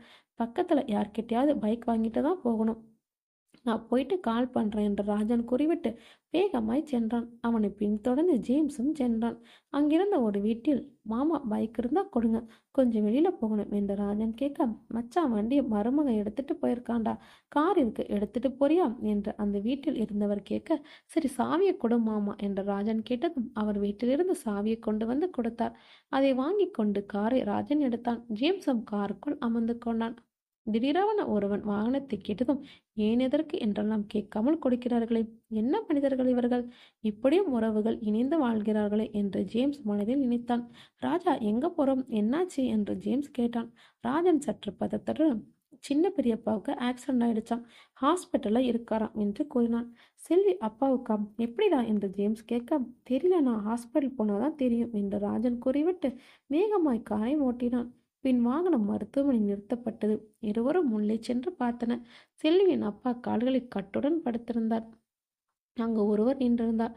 அண்ணா, நீங்க தான் கால் பண்ணீங்களா என்று ராஜன் கேட்டு, ஆமா தம்பி, திருமலையோட வடக்கு பக்கம் போற ரோட்ல கார் விழுந்துருந்துச்சு, இறங்கி பார்த்தா இவர் மயக்கத்துல இருந்தார், அதான் கூட்டிட்டு வந்து சேர்த்துட்டு கால் பண்ணேன் என்று அவர் கூறிட, ரொம்ப நன்றிண்ணா, பெரிய உதவி பண்ணியிருக்கீங்க என்று ராஜன் நன்றி கூறினான். இருக்கட்டுப்பா, இதுல என்ன இருக்கு, மறக்காம போலீஸ்ல சொல்ல சொன்னாங்கப்பா, ஹாஸ்பிட்டல்ல சொல்லிடுங்க, நான் வரட்டுமா, கொஞ்சம் வேலை இருக்கு தம்பி என்று அவர் கூறிவிட்டு புறப்பட்டார். அதெல்லாம் நான் பார்த்துக்கிறேன் அண்ணா என்று கூறிய ராஜன் அவன் கைபேசி எண்ணை வாங்கி கொண்டான். பின் மருத்துவமனை இருந்தே காவலர் ஒருவரின் விஷயத்தை கூறினான்.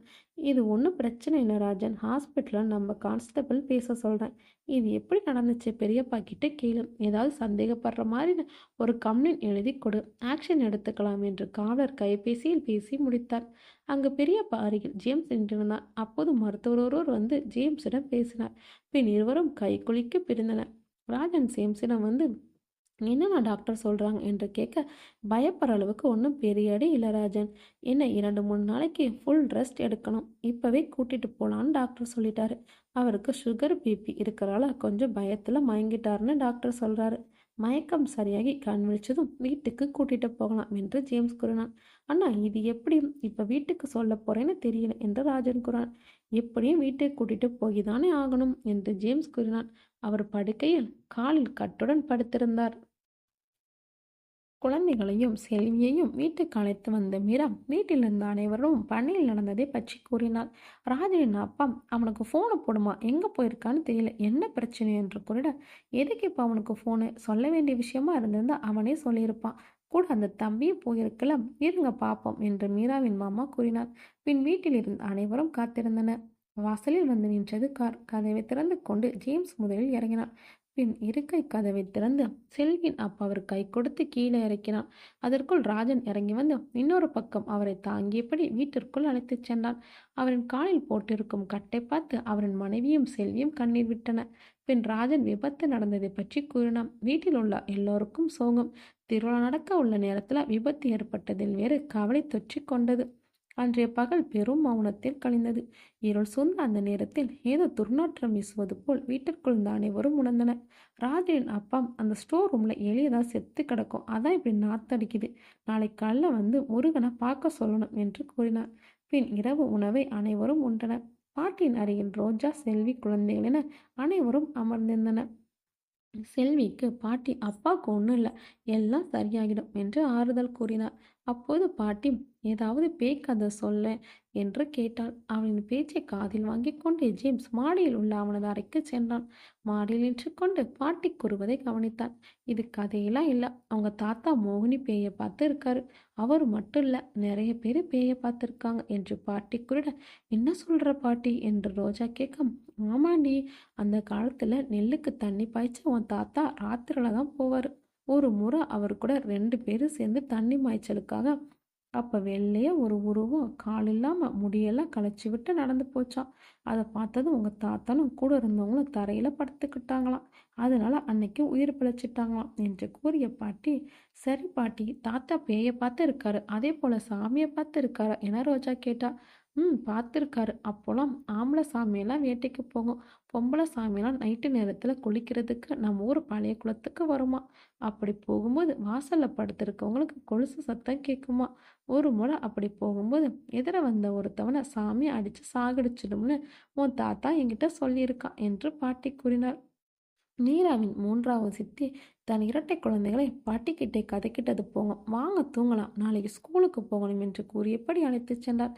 பின் செல்வியும் ரோஜாவும் பாட்டியை விட்டு எழுந்திட பாட்டியும் தன் படிக்க அறைக்கு சென்றாள். ஆனால் ஜேம்ஸ் மாடியில் நின்று கொண்டு சிந்தித்தான். குடுகுடுப்பக்காரன் கூறியதை, வீதியில் பாட்டி விட்ட சாபம், வீட்டில் ஒருவருக்கு ஏற்பட்ட விபத்து, எல்லாமே ஏதோ ஒரு ஒற்றை புள்ளி இணைப்பது போல் அவனுக்கு தோன்றியது. அப்போது மாடிக்கு வந்த மீரா, என்னடா இன்னும் தூங்காம என்று கேட்க, இல்லை மீரா, எனக்கு கொஞ்சம் பயமா இருக்கு. நான் இந்த வீட்டுக்குள்ள வந்தனால தான் இப்படி ஆகுதோன்னு தோணுது. ஏன்னா நான் யாரு கூடயும் ஒன்றா வாழ்ந்ததில்லை, எதுக்கும் நான் பெருசாக ஆசைப்பட்டதும் இல்லை, அப்படி ஆசைப்பட்டது கிடைச்சதும் இல்லை. இப்போ இந்த வீட்டில் நடக்கிறதெல்லாம் நான் தான் காரணம்னு தோணுது என்று ஜேம்ஸ் கூறிட, மெண்டலா நீ என்ன பேசுற? லாஜிக்காக யோசிச்சுப்பார், எதாச்சியே ஆக்சிடென்ட் நடந்திருக்கு, அதுக்கும் உனக்கும் என்ன சம்மந்தம்? நீ ஃப்ரீயாக விடு என்று மீரா கூட கீழிருந்து மீராவை அழைத்தனர். அதுக்குள்ளே கூப்பிட்டுருவாங்க, சரி நீ போய் தூங்கு, எதையும் நினைக்காத என்று மீரா கூறிவிட்டு கீழே சென்றாள். பின் ஜேம்ஸ் தன் அறைக்குள் சென்று படுக்கையில் படுத்தான். எப்போதும் போல் அந்த நாள் காலையில் எழுந்தான். வயிறு பசிப்பதை உணர்ந்த ஜேம்ஸ் கழிவறைக்கு சென்று பல் துலக்கிவிட்டு முகம் கழுவிக்கொண்டு கீழே வந்தான். பள்ளி குழந்தைகளுக்கு புறப்பட்டு சென்றனர். மீரா தேநீரை கொண்டு வந்து கொடுத்தாள். அதை குடித்தபடி அமர்ந்திருந்தான். ராஜனின் அப்பா அங்கு நின்றிருந்த ஒருவரிடம் சாவியை கொடுத்து, டே முருகா, ஸ்டோர் ரூம்ல இருந்து நாத்த அடிக்குதுடா, அது என்னன்னு போய் பார்த்து சுத்தம் பண்ணிடும். இப்போ ராஜன் வந்துருவான், அவனும் உன் கூட வேலைக்கு ஒத்தாசையா இருப்பான் என்று கூறினான். சாவி எடுத்துக்கொண்டு அந்த நபர் ஸ்டோர் ரூம் அறையை நோக்கி சென்றார். பூட்டில் சாவியை பொருத்தி கதவை திறந்தார். அறைக்குள் சென்றவர் ஒருவித பயத்துடன் ஐயா ஐயா என்று கத்தியபடி ஓடி வந்தார். என்னாச்சு முருகா என்று ராஜனின் அப்பா கேட்க, அறைக்கு வந்து பாருங்க, ஒரு பொணம் இருக்கு என்று முருகன் கூறினான். அவன் கூறியதும் எழுந்த ஜேம்ஸ் ராஜனின் அப்பாவை பின்தொடர்ந்து நடந்தான். இருவரும் அறைக்குள் சென்று பார்த்ததும் ஒரு பெண்ணின் நிர்வாண பிரேதம், கிட்டத்தட்ட அழுகும் நிலையே பிரேதம் தொட்டு இருந்தது. முகம் சரியாக தெரியவில்லை, தோள்களெல்லாம் சுருங்கி பாதி அழுகிய நிலையில் இருந்தது. அதை பார்த்ததும் ராஜனின் அப்பா முகம் சுளித்தபடி வெளியே வந்தார். ராஜனின் அப்பாவின் செய்கையை பார்த்ததும் வீட்டின் பெண்மணிகள் அந்த அறையை வந்து எட்டி பார்க்க முயன்றனர். அவர்களை ஜேம்ஸ் தடுத்தும், ஒன்றும் இல்லை, ஒரு பொண்ணோட டெட் பாடி இருக்கு, நீங்க யாரும் பார்க்க வேணாம் என்று கூறினான். என்ன தம்பி சொல்ற, வீட்டுக்குள்ளே எப்படி என்று மீராவின் அம்மா கேட்க, மற்றவர்கள் ஒருவித பயத்தில் இருந்தனர். அதான் தெரியல, ஃபர்ஸ்ட் நீங்க யாரும் பயப்படாதீங்க என்ற ஜேம்ஸ் கூறிவிட்டு, மீரா, உங்க மாமா எங்க இருக்காரு, அவர் கால் பண்ணி வீட்டுக்கு வர சொன்னேன் என்று ஜேம்ஸ் கூறினான். அதுக்குள் ராஜனுக்கு கால் பண்ணி போலீஸ் கிட்ட சொல்லி கூட்டிட்டு வர சொல்லுங்க என்று ஜேம்ஸ் கூறியதும், போலீஸ் எல்லாம் வேண்டாம் தம்பி என்று அவர் கூறிட, இல்லை, அங்குள்ள போலீஸ் வரணும், அவங்க கிட்ட தெளிவாக நம்ம பேசணும், அப்பதான் கரெக்டாக இருக்கும் என்று ஜேம்ஸ் கூறினார். பின் அவர் ராஜனுக்கு அழைப்பு விடுத்தார். அவர் விஷயத்தை சொல்லிட தயங்கினார். அவரது கைபேசியை ஜேம்ஸ் வாங்கி ராஜனிடம் வீட்டில் நடந்ததை கூறி போலீசுடன் வீட்டிற்கு வருமாறு கூறினார். அதேபோல் மீராவும் அவனின் மாமாவிடம் விஷயத்தை கூறியிருந்தார். சில நிமிடங்களில் போலீசுடன் ராஜன் வந்தான். அதன் பின்னே மீராவின் மாமா வந்தார்.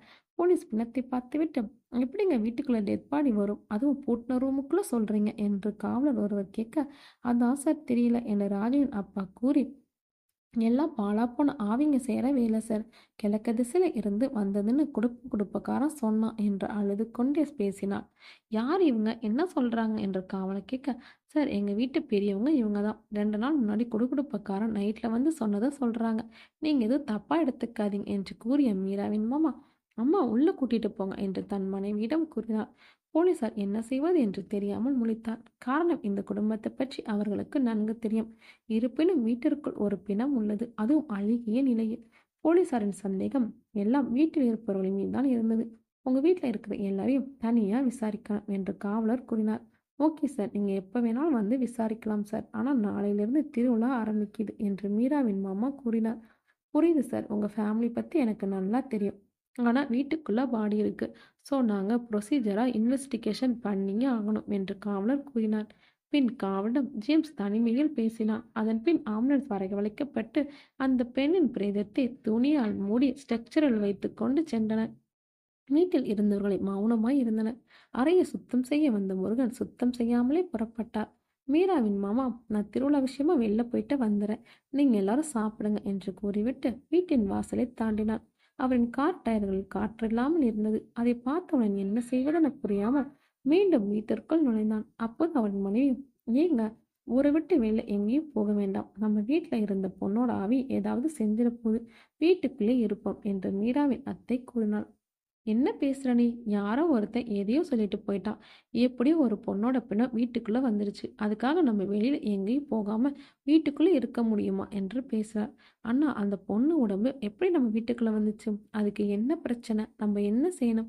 இதெல்லாம் தெரிஞ்சதுக்கு அப்புறம் போகலாம்னு என்று மீராவின் அம்மா கூறினார். எப்படிம்மா இதெல்லாம் தெரிஞ்சுக்கிறது? போலீஸ் தான் கண்டுபிடிக்கணும். ஆனா அவங்க நம்ம குடும்பத்து ஆளுங்களே சந்தேகப்படுறாங்க என்று மீராவின் மாமா கூறினார். அதுக்கு தாங்க திருவிழாவோட 2வது நாள் கருப்பசாமி குறி சொல்லும்போது இதை பற்றி கேட்டு பார்ப்போம் என்று அவரின் மனைவி கூறினார். பின் வேறு வழியின்றி அவர் தனது அறைக்குள் சென்றார். அன்று இரவு குழந்தைகள் முதல் எல்லோருமே மௌனமாக இருந்தனர். கலகலவென இருந்த குடும்பம் சிரிப்பினை இழந்து இருப்பதை ஜேம்ஸ் மாடியில் நின்றபடி கவனித்தான். பின் அவன் எதையோ யோசித்தான். அப்போது மீரா மாடிக்கு வந்தான். டே, இங்கு நடக்கிறது எதுவுமே எனக்கு புரியலடா என்று மீரா கூறினான். எனக்கும் தான் என்று கூறிய ஜேம்ஸ் கைபேசி உடைத்தது. அதை எடுத்தவன், ஹலோ, சொல்லுங்க சார். ஓ அப்படியா, சரிங்க சார், நான் நாளைக்கு காலையில் வந்து உங்களை பார்க்குறேன் சார் என்றவர் அந்த அழைப்பை ஜேம்ஸ் பேசி முடித்தான். யாரா ஃபோனில் இவ்வளவு சார் சொல்கிற என்று மீரா கேட்டுட, போலீஸ் டீ காலையில் வந்தாரல அவர் தான் என்று ஜேம்ஸ் கூறியதும், உங்ககிட்ட என்னடா அவர் சொல்கிறாரு என்று மீரா கேட்க, நான் காலையிலே அவர்கிட்ட பேசியிருந்தேன், பாடியை போஸ்ட்மார்ட்டம் பண்ண கொடுக்க சொல்லி. அப்போவே இந்த பாடி ஆல்ரெடி போஸ்ட்மார்ட்டம் பண்ண மாதிரி தான் இருக்குது. இந்த பொண்ணு செத்து எப்படியும் ஒரு 4-5 மாதம் இருக்கும்னு சொல்லியிருந்தேன். அதுபோல் அது ஏற்கனவே போஸ்ட்மார்ட்டம் பண்ண பாடி தான். போலீஸ் கன்ஃபார்ம் பண்ணிட்டு சொல்கிறாரு என்று ஜேம்ஸ் கூறினார். ஏன்டா சொல்கிற நீ என்று மீரா வியந்து கேட்க, நிச்சயமா யாரோ ஒருத்தவங்க தான் மாச்சுவரிலிருந்து பாடி எடுத்துட்டு வந்து நம்ம வீட்டுக்குள்ளே வச்சிருக்கணும் என்று ஜேம்ஸ் கூற, எப்படி நீ மாச்சுவரியில் தான் எடுத்திருப்பாங்கன்னு கன்ஃபார்மாக சொல்கிறேன் என மீரா கேட்க, அங்கே தான் போஸ்ட்மார்ட்டம் பண்ண பாடிலாம் ஐஸ் பெட்டியில் இருக்கும். ஆனால் அங்கிருந்து எடுத்துட்டு வர்றது அவ்வளோ ஈஸியும் இல்லை என்று கூறிய ஜேம்ஸ் சிந்தித்தான். டே, நீ அதிகமாக இந்த பிரச்சனை பற்றிலாம் யோசிக்காத, ஃப்ரீயாக விடு, நாளைக்கே போய் போலீஸை பாரு, இப்போ போய் தூங்கு என்று மீரா கூறிட, நீ இதை பற்றிலாம் யார்கிட்டையும் சொல்லாத என்று ஜேம்ஸ் கூறிவிட்டு அறைக்குள் சென்றான். திருவிழாவின் முதல் நாள் அதிகாலையிலே ஒளிப்பெருக்கியில் அம்மன் படங்கள் ஒலித்தது. திரௌபதியின் அம்மன் கோவில் திருவிழா 7 நாள் உற்சவத்தில் 5ஆம் நாள் நடக்கும் தீமிதி திருவிழாவே சிகர நிகழ்ச்சியாகும். தினமும் கோவிலில் உள்ள அம்மனுக்கு சிறப்பு அபிஷேகங்களும் படையலும் நடைபெறும். முதல் நாள் அன்று கரகம் எடுத்து வீதியுலா வந்து கோவில் கொடிமரத்தில் கொடியேற்றம் நடக்கும். திருவிழாவை ஒட்டி ஊரெங்கும் ஒளிப்பெருக்கிகளும் மின்விளக்குகளும் கட்டப்பட்டிருந்தது. தன்னிலை மறந்து தூங்கிக் கொண்டிருந்தவனை ஒளிப்பெருக்கின் சத்தம் எழுப்பிவிட்டது. பின் தனது அன்றாட பணிகளை ஜேம்ஸ் செய்து முடித்துவிட்டு புது ஆடை அணிந்து கொண்டு கீழே சென்றான். சூடான தேநீரை மீரா கொண்டு வந்து கொடுத்தாள். அதை ருசித்தவன் ராஜன் வெளியில் செல்லும்போது கூப்பிட்டான். எங்க செல்கிறாய் என்று கேட்டதற்கு, பெரிய பக்காலுக்கு மருந்து வாங்க போறேனா என்று கூறினான். சரிடா, போயிட்டு வா, ஒரு இடத்துக்கு போனோம் என்று கூப்பிட்டான். பின் ராஜனும் புறப்பட்டான். அப்போது ஜேம்ஸ் அருகில் வந்து அமர்ந்தார். மீராவின் கடைசி சித்தப்பா. என்ன தம்பி, சூடாக டீ குடிக்கிறீங்க போல என்று கேட்டார். ஆமாம் அங்கிள், நீங்கள் உங்கள் ஒர்க்கு போகலையா என்று ஜேம்ஸ் கேட்டதும், என்னப்பா நீ இத்தனை நாள் இந்த வீட்டில் இருக்கிற, என்கிட்ட போய் நீயே இப்படி கேட்குற என்று அவர் பேசுகிற, ஐயோ பசங்களை ஸ்கூலுக்கு கூட்டிட்டு போய் விடலையான்னு கேட்டேன் என்று ஜேம்ஸ் கூற, அதுவா பசங்களுக்கெல்லாம் லீவுப்பா என்று அவர் கூறும்போதே, அங்கே என்ன வெட்டி பேச்சு, இங்கே வாங்க கடைக்கு போய் படைக்கும்க்கு ஜாமான் வாங்கிட்டு வாங்க என்று அவரின் மனைவி கூறினார். பின் உடனே அவரும் புறப்பட்டு சென்றார். தேநீரை குடித்துவிட்டு செல்வியின் அப்பா படுத்திருந்த அறைக்கு சென்றான் அவர். வாப்பா தம்பி என்று கூறியபடி எழுந்திருக்க முயன்றார். இல்லை இருக்கட்டும் நீங்க படுங்க என்று கூறிய ஜேம்ஸ், இப்போ வழியெல்லாம் பரவாயில்லையா அங்கிள் என்று கேட்டான். அதெல்லாம் ஒன்றும் பெருசா இல்லப்பா, ஆனால் பாத்ரூம் போகணுன்னாலும் ஒரு துணை தேவைப்படுது. ஏதோ ராஜா கூட இருக்கறனால பிரச்சனை எதுவும் இல்லை என்று கூறினார். புரியுது. நான் ஒன்று கேட்டால் நீங்கள் தப்பாக எடுத்துக்க மாட்டீங்களே. உண்மையால அன்னைக்கு ஆக்சிடென்ட் எப்படி ஆச்சு என்று ஜேம்ஸ் கேட்டான். கண்களை சிமிட்டியவர், நான் வீட்டிலேருந்து வண்டி எடுத்துகிட்டு போனேன். நம்ம ஊர் ஃபஸ்ட்டு டேர்னிங்லேயே பிரேக் டைட்டாக பிடிக்கல. நான் அப்போவே யோசித்தேன், சரி முக்கியமான வேலைன்னு நிறுத்தாமல் போயிட்டேன். இருந்தாலும் மனசுக்குள்ளே தப்பாகவே பட்டுச்சு. அதனால பொறுமையாக தான் போனேன். அப்போ தான் ஒரு இடத்துல பிரேக் பிடிக்கும்போது வண்டி நிற்கல என்று கூறினார். அவர் கூறியதை கேட்டதும், அப்போ நிச்சயமாக யாரோ பிரேக் சிஸ்டத்தில் கை வச்சிருக்கணும் அப்படிதானே என்று ஜேம்ஸ் கேட்டான். அப்படின்னாப்பா இருக்கணும். நானே ஒரு டிராவல்ஸ் வச்சு நடத்துகிறேன். வண்டி ஓடும்போதே அதோட கண்டிஷனை சொல்லுவேன்ப்பா. நிச்சயமா அந்த காரில் யாரோ கை வச்சிருக்காங்க என்று அவர் கூறினார். அப்போது அறைக்குள் ராஜன் மருந்துடன் உள்ளே வந்தான். சரிங்க அங்கிள், நீங்கள் உடம்ப பார்த்துக்கோங்க என்று ஜேம்ஸ் கூறிவிட்டு எழுந்திட, தம்பி நான் மெக்கானிக் நம்பர் தரேன், நீ அவன்கிட்ட பேசி பாருப்பா. நம்ம காரை அவன் தான் சரி பண்ணுவான். அவன்கிட்ட கேட்டால் பதில் கிடைக்கும் என்று அவர் கூறினார். அவர் கூறிய நம்பரை குறித்து கொண்டு ஜேம்ஸ் ராஜனை அழைத்து கொண்டு வெளியே சென்றான். இருவரும் இருசக்கர வாகனத்தில் செல்கையில் கரகம் எடுத்து வரும் பக்தர்களுடன் வழிவிட ஒதுங்கி நின்றனர். 3 இளைஞர்கள் தலையில் வேப்பலை மலர்களால் கோபுரம் போல் ஜோடிக்கப்பட்ட பானையை சுமந்து கொண்டு சாலையில் நடந்து வந்தனர். அவருடன் பம்பை உடுக்கி அடிக்கும் நபர்களும் இன்னும் சிலரும் வந்தனர். ஒவ்வொரு வீட்டின் வாசலும் அவர்கள் நின்றன. அந்த வீட்டு பெண்மணிகள் தண்ணீரை அவர்கள் காலில் ஊற்றி மஞ்சள் குங்குமம் வைத்து அம்மனை வழிபடுவது போல் வழிபட்டனர். அவளை கடந்து கரகம் சென்றதும் வாகனத்தை ராஜன் இயக்கினான். ஜேம்ஸ் கூறியதால் காவல் நிலையத்தின் முன் வாகனத்தை ராஜன் நிறுத்தினான். பின் இருவரும் உள்ளே சென்றனர். அங்கிருந்த காவலர் ஜேம்ஸ் வணக்கம் சொல்லிவிட்டு பேசத் தொடங்கினான். எப்படி சார் மார்ச்சிலிருந்து பாடியை எடுக்க முடியும் என்று ஜேம்ஸ் கேட்டான். இங்கே பாருங்க ஜேம்ஸ், இது ஒரு ஹில்ஸ் பிளேஸ். நிறைய ஆக்சிடென்ட் நடக்கும். அப்படி எங்கள் ஸ்டேஷன் லிமிட்டில் நடக்கிற எதிர்பாராத சம்பவங்களை உயிரிழக்கிறவங்க அல்லது ஊர் பேர் தெரியாத இறந்து போகிறவங்க எல்லாரையும் போஸ்ட்மார்ட்டம் பண்ண அந்த ஹாஸ்பிட்டலுக்கு தான் அனுப்புவோம். இப்போ டெட் பாடி ஃபஸ்ட்டு வச்சு இருந்து அதில் ஏதாவது ஐடி ப்ரூஃப் இருந்தால் அந்த நம்பர் அல்லது அந்த அட்ரஸுக்கு இன்ஃபார்ம் பண்ணி பாடி எடுத்துக்க சொல்லுவோம். அது எதுவுமே தெரியல அப்படின்னா ஒரு நியூஸ் பேப்பரில் நியூஸ் கொடுப்போம். அதுக்கப்புறம் யாரும் வரலன்னா அந்த பாடி மார்ச்சூரிலே தான் இருக்கும். யாராவது ஐடி ப்ரூஃபோடு வந்தாங்கன்னா பாடியை கொடுப்போம். அதுவும் ரிஜிஸ்டர் பண்ணி நிறைய ஃபார்மாலிட்டிஸ் அப்புறம் தான் நடக்கும் என்று கூறினார். அப்புறம் எப்படி சார் என்று ஜேம்ஸ் கேட்டிட அந்த காவல் அருகில் இருந்த ஒருவர், சார் இங்கே இருக்கிற மார்ச்சில் 10 பாடிஸ் தான் வைக்க முடியும். அதனால் நம்ம அடிக்கடி டிஸ்போஸ் பண்ணிடுவோம். அப்படி பண்ணும்போது ஏதாவது மிஸ் ஆகியிருக்குமோ என்று கூறினார். அதுக்கு வாய்ப்பே இல்லை. நம்ம ஏட்டு தான் அந்த ப்ரொசீஜரை பண்ணுவார். இதை ஒரு சேவையாக பண்ணுறாரு. அவர் எப்படி தப்பு பண்ணுவார் என்று காவலர் குருட, இல்லை சார் அந்த ஏட்டுக்கிட்ட விசாரிச்சு பார்ப்போம் சார் என்று ஜேம்ஸ் குருட. சிறிது யோசித்தவர், கண்டிப்பாக விசாரிப்போம். ஆனால் அவர் இப்போ ஊரில் இல்லை. அவர் வந்ததும் போய் பார்ப்போம் என்று காவலர் கூறினார். பின் காவலரிடம் பேசிவிட்டு சிரித்தபடி கை குலுக்கிவிட்டு ஜேம்ஸும் புறப்பட்டான். ஜேம்ஸ் அந்த மெக்கானிக் கடையில் பணிபுரியும் நபரிடம் பேசிவிட்டு வெளியே வந்தான். அந்த கடையின் உரிமையாளரிடம் ராஜன் பேசி கொண்டிருந்தான். ஜேம்ஸ் வந்ததை பார்த்ததும், சீக்கிரமாக முடிச்சிட்டு சொல்லுங்களா, வந்து எடுத்துக்கிறேன் என்று உரிமையாளரிடம் கூறிவிட்டு ராஜனும் புறப்பட்டான். இருசக்கர வாகனத்தை ஓட்டிய ராஜனும், இன்னும் நான் திடீர்னு மெக்கானிக் கடைக்கு வந்துட்டீங்க என்று ராஜன் கேட்க, ஒன்றும் இல்லை, ஆக்சிடென்ட் ஆன காரை பற்றி விசாரித்தேன். நம்ம வீட்டில் யாருக்காவது மெக்கானிக் ஒர்க்லாம் தெரியுமா என்று ஜேம்ஸ் கேட்டான். அதெல்லாம் யாருக்கும் தெரியாதுன்னு ஏன் கேட்குறீங்க என ராஜன் கேட்க, கார் பிரேக் ஒயர் லூஸாக இருந்திருக்கு. அதனால தான் பிரேக் பிடிக்கும்போது நிற்காம காரை ஆக்சிடென்ட் ஆயிருக்கு என்று ஜேம்ஸ் கூறினான்.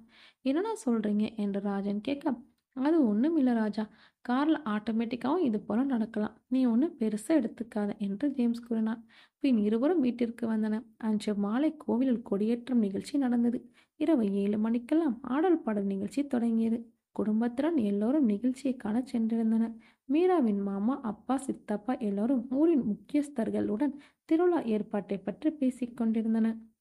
மீரா, செல்வி, ரோஜா குழந்தைகள், மீராவின் அத்தை, அம்மா, சித்திகள் எல்லோரும் கூட்டத்தில் அமர்ந்து கொண்டு நிகழ்ச்சியை ரசித்தனர்.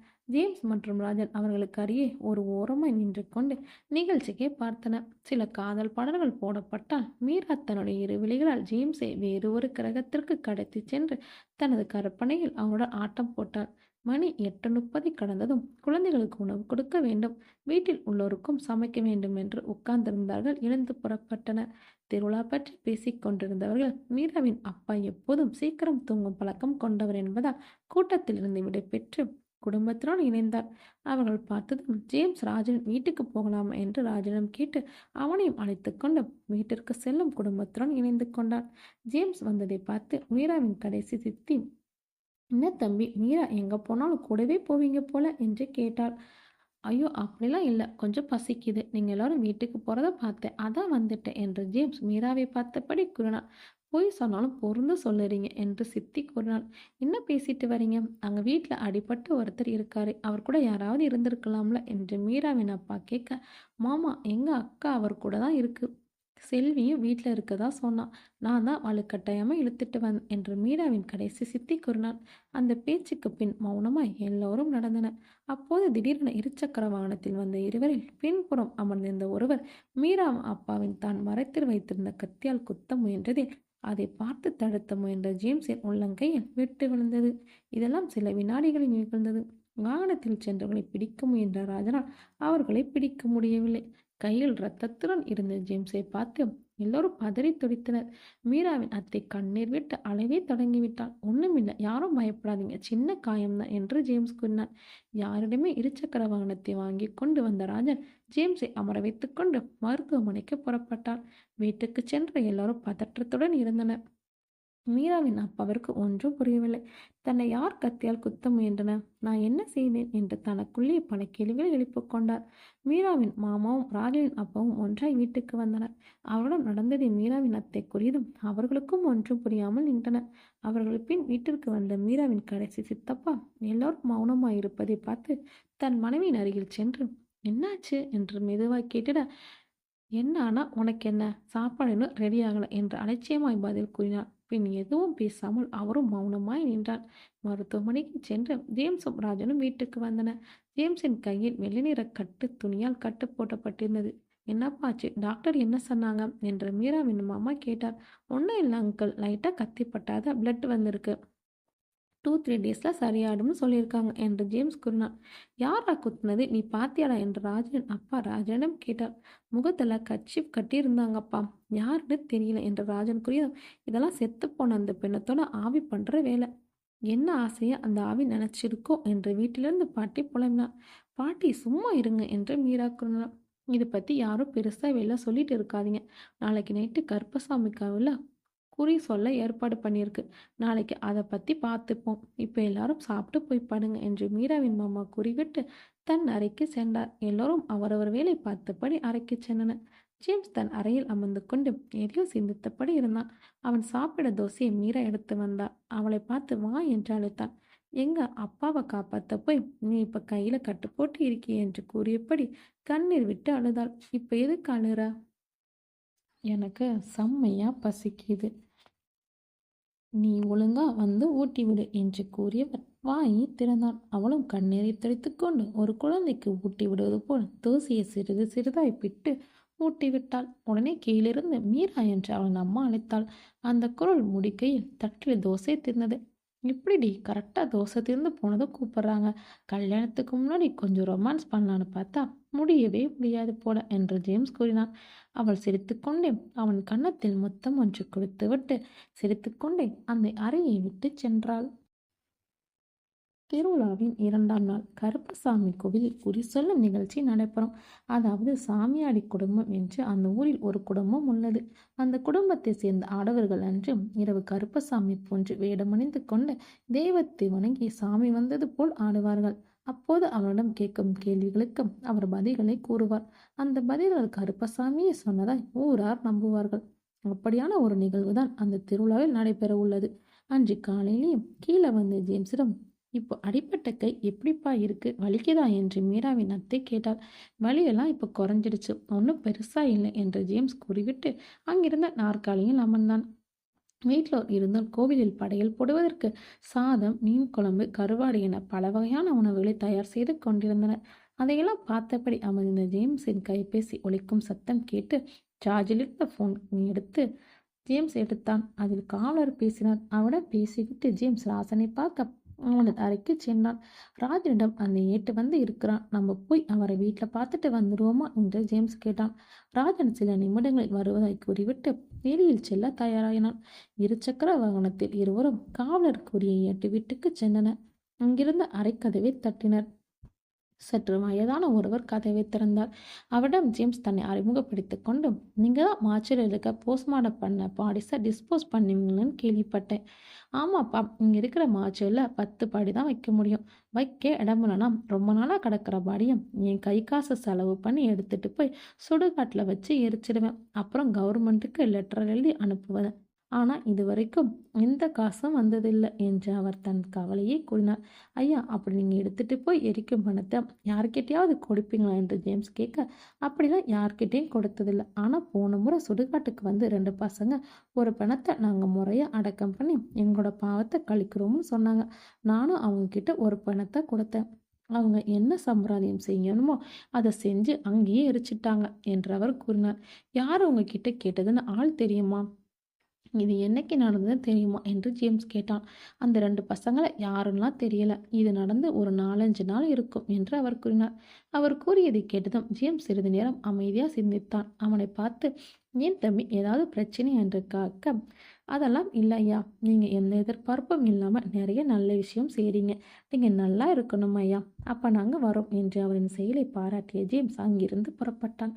ராஜன் வாகனத்தை ஓட்டியபடி, இந்த ஈட்டு சொல்கிறத பார்த்தா யாரோ ஒருத்தவங்க பணத்தை இவர்கிட்ட இருந்து வாங்கி நம்ம வீட்டில் போட்டு இருப்பாங்களோ என்று கேட்டான். பின்னிருக்கையில் அமர்ந்த ஜேம்ஸ், உறுதியாக தெரியல ராஜன், நம்ம அந்த குடும்பக்காரனை கண்டுபிடிக்கணும். அவன் ஏன் அப்படி சொன்னான்னு தெரியணும். அப்புறம் முக்கியமாக இன்னைக்கு அந்த குறி சொல்லுற ஃபங்க்ஷனில் என்ன சொல்கிறாங்கன்னு பார்க்கணும் என்று ஜேம்ஸ் கூறினான். பக்கத்துல சொல்லியிருக்கேன் அண்ணா, நாளைக்கு இல்லை மறுநாள் அங்கே போய் நம்ம பார்ப்போம் என்று ராஜன் கூறினான். பின் இருவரும் வீட்டிற்கு சென்றனர். அன்றிரவு 8 மணிக்கு மேல் ஆகியிருந்தது. கருப்பசாமி வேடமடைந்த நபர் கருப்பசாமி சிலையில் எதில் நின்றிருக்க பம்பை உடுக்கை அடித்துக் கொண்டிருந்தனர். சிலைக்கு கீழ் வாழை இலைகளை போட்டு அதில் கும்மு சோறு கொட்டப்பட்டிருந்தது. அதாவது ஊரில் உள்ள ஒவ்வொரு வீட்டிலிருந்தும் சிறிதளவு சோற்றுடன் மீன் குழம்பு, கருவாட்டு குழம்பு ஆகியவற்றை சேர்த்து முருங்கைக்கீரை, முட்டை போன்றவையும் கொண்டு வந்து கொடுப்பர். அவற்றை ஒன்றாகி சாமிக்கு படைத்து முடித்த பின் எல்லோருக்கும் அந்த உணவு பிரசாதமாய் வழங்கப்படும். அமைதியாக நின்றிருந்த வேடமணிந்த நபர் சட்டென பெரிய சத்தத்துடன் ஆடினார். சில நிமிடங்கள் ஆடியவிடம் ஒவ்வொருவரும் வினாக்களை முன்வைத்தனர். ஒரு சிலருக்கு பதில் கூறியவர் பெரும்பாலான கேள்விகளுக்கு மௌனமாய் இருந்தார். அவரிடம் மீராவின் மாமா, சாமி, எங்கள் வீட்டில் சில நாட்களாக தப்பான விஷயங்கள் நடக்குது, அது எதனால், அதோட எங்கள் வீட்டு பொண்ணுங்க கல்யாணம் நல்லபடியாக நடக்குமா என்று கேட்டார். தப்பா நடக்குதா? நடக்கணும். நீங்க ஒரு அப்பாவி பொண்ணுக்கு செஞ்ச பாவத்தின் பலனை தான் அனுபவிக்கிறீங்க. உங்க குடும்பத்தை அந்த பெண்ணின் பிரேதாவி தன்னுடைய கட்டுப்பாட்டில் வச்சிருக்கு. அதோட நிறைவேறாத ஆசையை நீங்க தான் நிறைவேற்றி வைக்கணும். நம்ம சிறுமையில் இறந்து போன அந்த பொண்ணுக்கு காட்டுக்குள்ள ஒரு கோவில் கட்டுங்க. மற்றவங்க யாரும் சிறுமையில் வந்து எந்த சிலையும் கட்டக்கூடாது. அந்த பொண்ணை எந்த மரத்தில் கட்டி வச்சு சாகடிச்சிங்களோ அதே மரத்துக்கு கீழே ஒரு 3 கல் நட்டு வச்சு உங்கள் குடும்பமே வழிபடணும். அப்போ தான் நீங்கள் நிம்மதியாக இருக்க முடியும். உங்கள் வீட்லேயும் சுப நிகழ்ச்சி நடைபெறும். சிறுமையில் அந்த பொண்ணுக்கான 3 இல்லை தவிர வேறு எந்த சிலைக்கான கல்லும் இருக்கக்கூடாது. அதை உங்கள் குடும்பம் தான் பார்த்துக்கணும் என்று கருப்பசாமி வேடமணிந்த அந்த நபர் கூறிவிட்டு மயங்கினார். அவர் கூறியதை கேட்டதும் ஊர் மக்கள் எல்லோரும் தங்களுக்குள்ளவே முணுமுணுத்து கொண்டனர். பின் அனைவரும் அவரவர் வீட்டுக்கு சென்றனர். மீராவின் குடும்பமும் ஜேம்ஸும் வீட்டிற்கு சென்றனர். வீட்டுக்கு வந்ததும் அனைவரும் அமைதியாக இருந்தனர். பாட்டிக்கு கோவில் என்ன நிகழ்ந்தது என்று கூறப்பட்டது.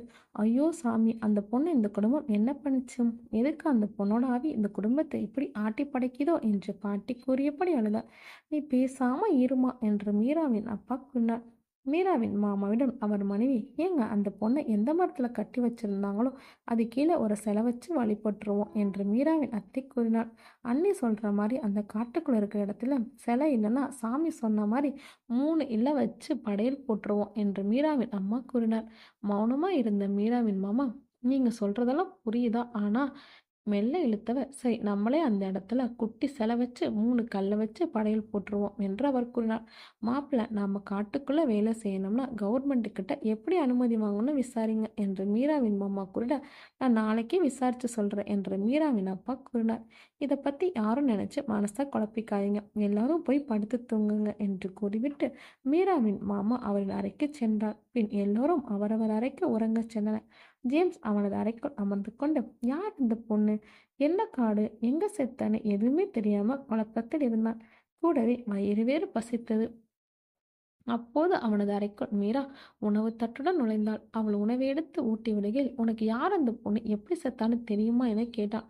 ஏண்டா, நானும் உன் கூட தானே காலேஜ் படித்தேன், எனக்கு எப்படிடா இந்த ஊருக்குள்ள நடந்த விஷயம் தெரியும் என்று மீரா கேட்டபடி அவனுக்கு உணவை ஊட்டிவிட்டாள். அப்போது ஜேம்ஸ் கைபேசி எடுத்து ராஜனுக்கு அழைப்பு விடுத்தார். மேலே என் ரூமுக்கு வாடா என்று கூப்பிட்டார். சில நிமிடங்களில் அவனும் மேலே வந்தான். மீரா ஊட்டி விடுவதை பார்த்த ராஜன் உள்ளே வர கூச்சப்பட்டான். டே உள்ள வாடா, நீ சாப்பிட்டியா என்று மீரா கேட்டார். சாப்பிட்டேக்கா என்று ராஜன் கூற, உட்காரடா என்று ஜேம்ஸ் கூறியதும் ராஜன் மெத்தையில் அமர்ந்தான். மீனாவும் எழுந்து சென்று கைகளையும் தட்டையும் கழுவினான். யார் அந்த பொண்ணு, எங்க செத்து போச்சு என்று ஜேம்ஸ் கேட்டான். அதுவா, நம்ம அன்னைக்கு பண்ணைக்கு போகும்போது ஒரு பாட்டி சாபம் விட்டதில்ல, அந்த பாட்டியோட பேரன் பண்ண வேலையெல்லாம். இப்போ அந்த பாட்டியோட பேரனும் மகனும் ஜெயிலில் இருக்காங்க.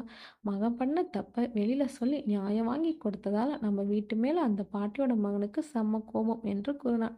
டே, உன்கிட்ட நான் என்ன கேட்டேன், யார் அந்த பொண்ணுன்னு, எப்படி செத்தான்னு கேட்டேன், நீ வேற என்னென்னமோ சொல்கிற என்று ஜேம்ஸ் கூட, இருங்க நான் சொல்கிறேன். மயிலுன்னு ஒரு பொண்ணு நம்ம ஊர் தான். அந்த பொண்ணுக்கு அப்பா அத்தா இல்லை, பாட்டி தான் எல்லாமே. அந்த பொண்ணை கட்டாயப்படுத்தி அந்த பாட்டியோட பேரனுக்கு கட்டி வைக்க பார்த்தாங்க. அதுக்கு அந்த பொண்ணு ஒத்துக்கலை. தண்ணியே வேணாம்னு சொன்ன பொண்ணு பழி வாங்குறதா நினச்சி அந்த பையனும் அவங்க அப்பனும் அந்த பொண்ணுக்கு மொட்டடிச்சு விட்டு இங்கே ஊருக்குள்ள இருந்து சிறுமலையில் ஒரு இடத்துக்கு கூட்டிகிட்டு போய் மரத்தில் கட்டு வச்சு அடியோதனமாக அடித்து போட்டு வந்துட்டாங்க. இதை பற்றி நம்ம மாமா கிட்ட அந்த பொண்ணோட பாட்டி வந்து சொன்னாங்க. அப்புறம் காட்டுக்குள்ளே ஆளுங்களை அனுப்பி தேடி பார்த்தோம். ஆனால் அந்த பொண்ணை கட்டி வச்ச மரத்தில் ஆளே காணோம். பொண்ணு செத்து போயிருக்கோம், உடம்ப விலங்குங்க ஏதாவது சாப்பிட்டு இருக்கணும், நாங்கள் தேடுறதை விட்டுட்டோம். இதை பற்றி போலீஸில் சொல்லி அப்பனையும் பிள்ளையும் கைது பண்ண வச்சுட்டோம். இதுதான் அந்த பாட்டிக்கு பிடிக்காம நம்ம குடும்பத்துக்கு சாபம் விட்டுச்சு என்று ராஜன் கூறினான். அவன் கூறியதை கேட்டதும் ஜேம்ஸும் மீரவும் ஒருவரை ஒருவர் பார்த்து கொண்டனர்.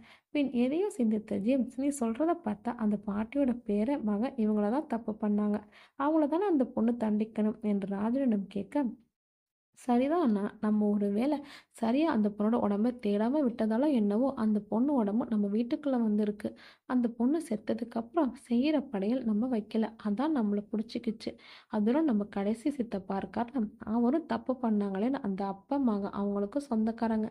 ஒருவேளை தப்பு செஞ்சவங்களோட சொந்தங்க கூட வச்சிருக்கோம்ல, இதனால கூட அந்த பொண்ணோட ஆவி நம்மளை பிடிச்சிருக்கலாம்னு ராஜன் கூறினான்.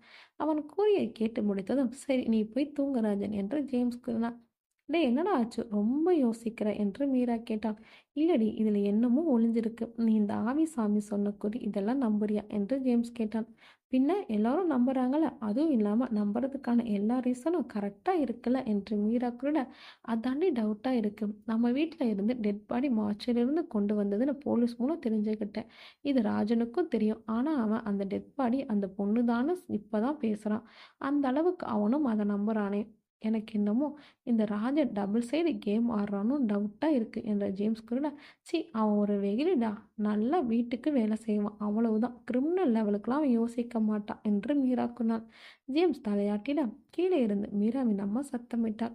சரி நீ கீழே போ, காலிங் பெல் அடிச்சாச்சு என்று ஜேம்ஸ் நக்கலாய் கூறினான். மீராவும் கீழே சென்றாள்.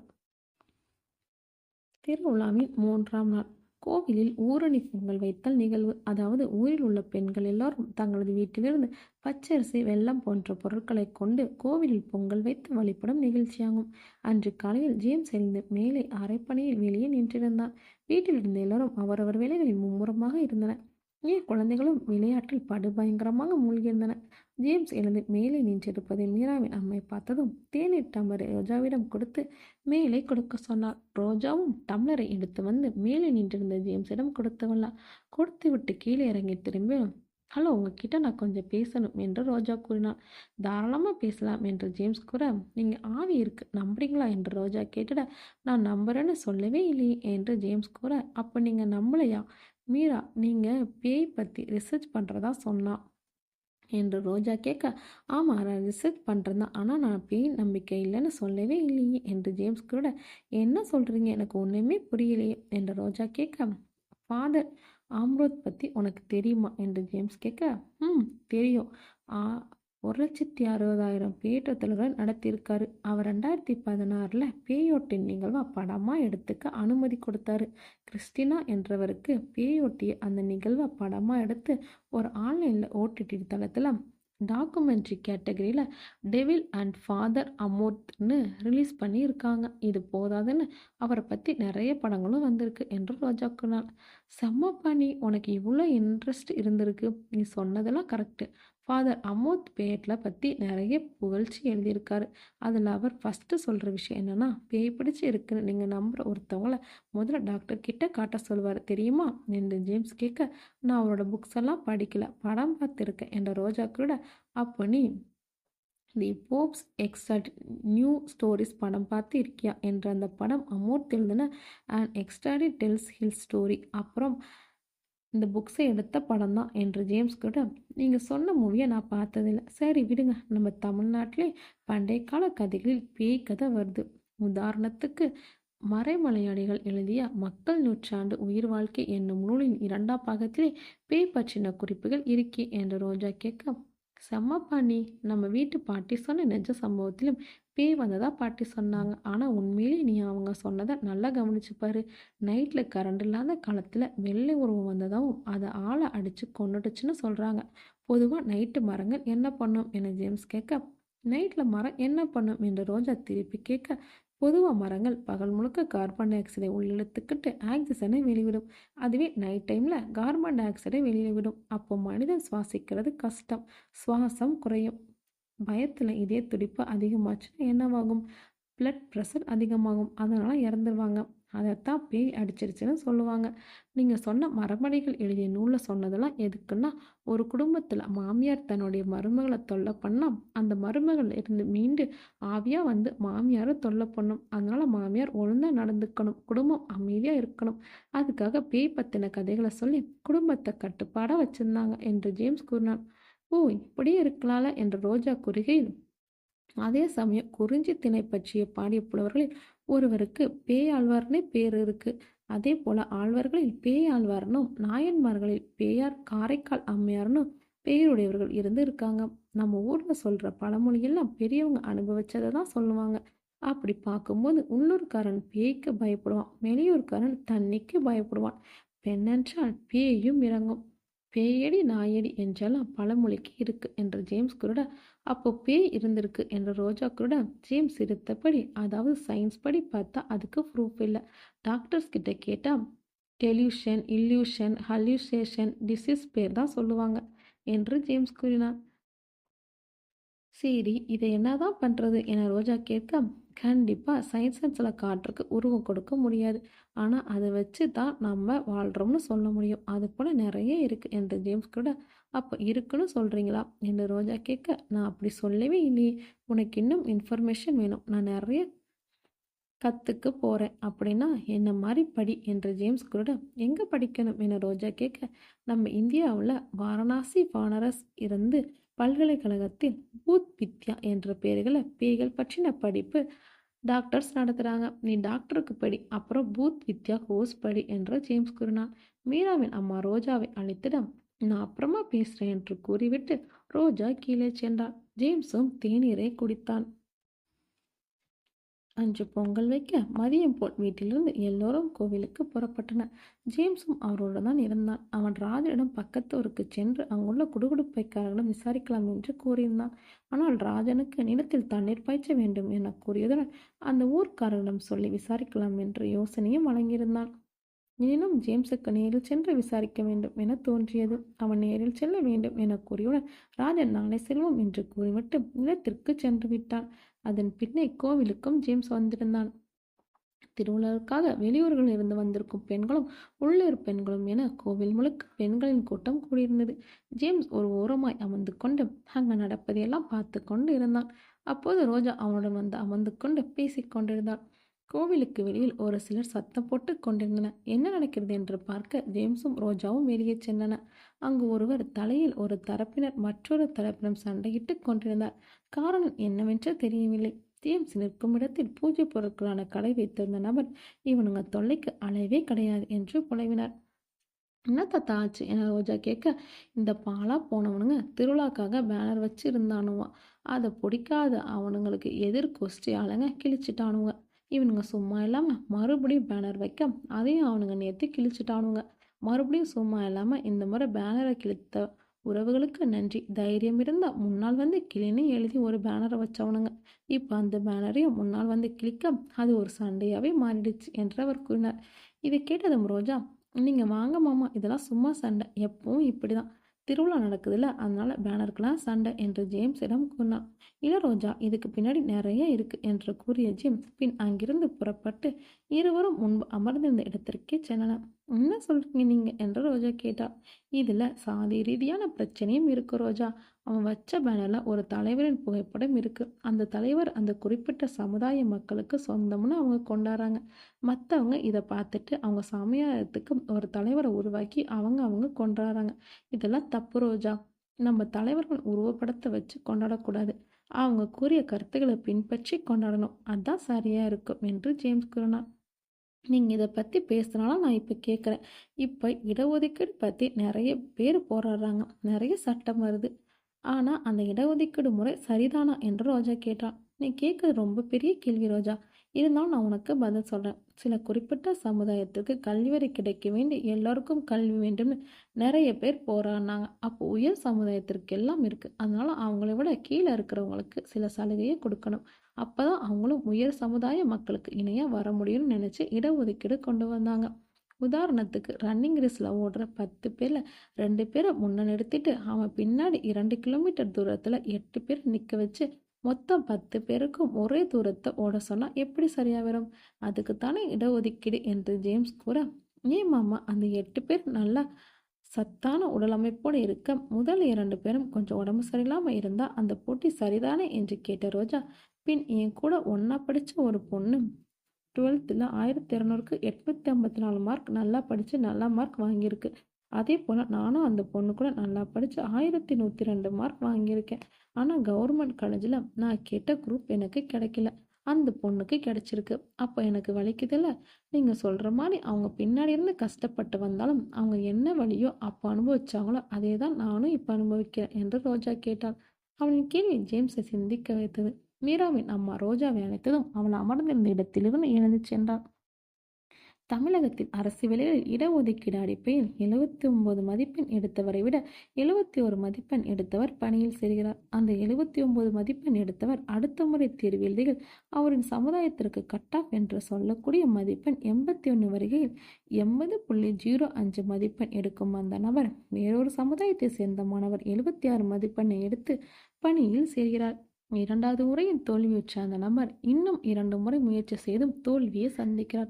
ஒரு கட்டத்தில் அவருக்கு பின் அரசு வேலைக்கு முயற்சி செய்த மற்றொரு சமுதாய மக்கள் பணியில் சேர்ந்துவிட அந்த நபர் வயது மூப்பின் காரணமாக அடுத்த முறை தேர்வை சந்திக்காமல் தோற்கிறார். இப்படி ஒரு நபர் மட்டுமில்லை, நிறைய பேர் தங்கள் அரசு வேலை கனவில் தோற்கின்றனர். இதை பற்றியெல்லாம் நினைத்து ஜேம்ஸ் தன் நிலையை மறந்தான். பின் கோவிலில் பொங்கல் வைத்து முடித்ததும் எல்லோரும் அவரவர் பொங்கல் குடைகளை கொண்டு வந்து வைத்தனர். பின் அம்மனுக்கும் படைக்கப்பட்டது. பொங்கல் வைத்த ஊர் மக்கள் தங்களது பொங்கல் குடைகளை அம்மனுக்கு படைத்துவிட்டு அதை தலையில் சுமந்து கொண்டு வீதி உலா வந்தனர். பொம்மை உடைக்கக்காரர்கள் வீதியில் பல இடங்களில் நின்று பாடல் பாடி ஆட்டம் போட்டனர். அந்த ஊரணி பொங்கல் விழா இரவு 7 மணி போல் முடிவுற்றது. அன்று இன்னிசை கச்சேரி நடக்க உள்ளதாக ஒளிப்பெருக்கில் அறிவித்தனர். வீட்டிற்கு வந்த அனைவரும் அவரவர் பணிகளை சேர்ந்தனர். குழந்தைகள் இன்னிசை கச்சேரியை காண விரும்பினர். இரவு சமையல் செய்து முடித்துவிட்டு கோவிலுக்கு அழைத்து செல்வதாக கூறி குழந்தைகளை சமாதானம் செய்தனர். பின் வேலையை முடித்துவிட்டு மீராவின் அப்பா சற்று தாமதமாகவே வீட்டுக்கு வந்தார். மிகவும் சோர்வுடன் இருந்தார். மீராவின் மாமாவை பார்க்க அறைக்கு சென்றார். அவரும் கோவிலுக்கு செல்ல அறையிலிருந்து வெளியே வந்தார். அவரிடம், சிறுமல்ல, நாம கோவில் கட்டுறது சம்பந்தமா தாசரா கிட்ட பேசினேன் மாமா. ஆனால் அவர் இது தேவையில்லாத வேலை, சிறுமணில் நீங்கள் எதுவும் கட்ட வேண்டாம்னு சொல்கிறாரு. காரணம் என்னன்னு கேட்டால் எதுவும் சொல்லாமல் போயிட்டார் என்று கூறினார். என்ன சொல்கிறீங்க? நாம காட்டையாவா அழிக்க போகிறோம்? சின்னதாக மயில் போல் ஒரு சிலை 3 கல்லை வச்சு கும்பிட போகிறோம். அதுவும் நம்ம மலைக்குடிகள் வாழ்கிற இடத்துலயே கட்டுவோம் என்று மீராவின் மாமா கூறினார். இதை நானும் அவர்கிட்ட சொன்னேன். ஆனால் அவர் அதை காதுலயே வாங்கலை. அப்புறம் எனக்கு தெரிஞ்ச ஆஃபீஸர்கிட்ட கேட்டேன். ஏதேதோ சொன்னாங்க. சரி, உண்மையை தெரிஞ்சுக்க சிறுமல் என்ன நடக்க போகுதுன்னு ஒரு ஆடியை மணி எழுதி வச்சிருக்கேன். நாளைக்கு அதை ஆஃபீஸில் கொடுக்கணும் என்று மீராவின் அப்பா கூறினார். அதில் என்ன சொல்கிறாங்கன்னு பாருங்க, எப்படி நம்ம வேலையை ஆரம்பிக்கணும் முடிவு பண்ணுங்க என்று மீராவின் மாமா கூறிவிட்டு வெளியே சென்றார். செல்வியின் அப்பாவிற்கு அடிபட்டு இருப்பதால் அவர் மட்டும் வீட்டில் இருந்தார். மற்றபடி அனைவரும் வீட்டிலிருந்து புறப்பட்டு கோவிலில் நடைபெறும் இன்னிசை கச்சேரிக்கான சென்றனர். ராஜனும் வயலில் வேலைகளை முடித்துவிட்டு குடும்பத்துடன் வந்திருந்தான். கோவிலுக்கு முன் இருந்த காலியிடத்தில் அமைக்கப்பட்டிருந்த மேடையில் சிலர் நின்று கொண்டு பாடிக்கொண்டிருந்தனர். அப்போது ராஜனுக்கு ஒரு அழைப்பு வந்தது. அதை எடுத்து பேசியவன் பின் ஜேம்ஸிடம் கூறினான். பின் இருவரும் இணைந்து கோவிலிருந்து புறப்பட்டனர். இருசக்கர வாகனத்தில் பக்கத்து ஊரை நோக்கி சென்று கொண்டிருந்தனர். அண்ணா, அந்த ஊர்ல இருக்க குடுகுடுப்புக்காரனை பிடிச்ச நம்ம பசங்க விசாரிச்சிருக்கானுங்க. அதுல ஒருத்த மட்டும் பயந்து பயந்து பேசியிருக்கான். அவனை 2 தட்டி தட்டி வச்சிருக்கானுங்க என்று ராஜன் வாகனத்தை ஒட்டியபடி கூறினான். ஜேம்ஸ் அதை கேட்டதும் மௌனமாக இருந்தான். பின் அந்த ஊருக்குள் சென்றதும் ராஜன் இருசக்கர வாகனத்தை ஒரு இடத்தில் நிறுத்திவிட்டு சிறிது தூரம் இறங்கி நடந்து சென்றான். அங்கு சில இளைஞர்கள் ஒரு குடுகுடுப்பைக்காரனை பிடித்து வைத்திருந்தனர். ஆனால் அங்கிருந்தவர் அன்றைக்கு வீட்டில் வந்து குறி அல்ல. அவர் வேறு மாதிரி இருந்தார் என்பது ஜேம்ஸுக்கு தெரியும். அவரிடம் ஜேம்ஸ், நீ சிறுமலைப்பாடிக்கு குறி சொல்ல வந்தியா என்று கேட்டார். இல்லைங்க, அந்த ஊருக்காரங்க 2 பேர் கொஞ்ச நாள் முன்னாடி வந்து இது போல ஒரு வீட்டுக்கு குறி சொல்லணும்னு வந்து சொன்னாங்க. என்கிட்ட கேட்டாங்க. ஆனால் நான் அப்படிலாம் பண்ண மாட்டேன்னு சொல்லிட்டேன். அப்புறம் அந்த 2 பசங்களும் என்கிட்ட ஆளுங்க கிட்ட நிறைய பேர்கிட்ட பேசினாங்க.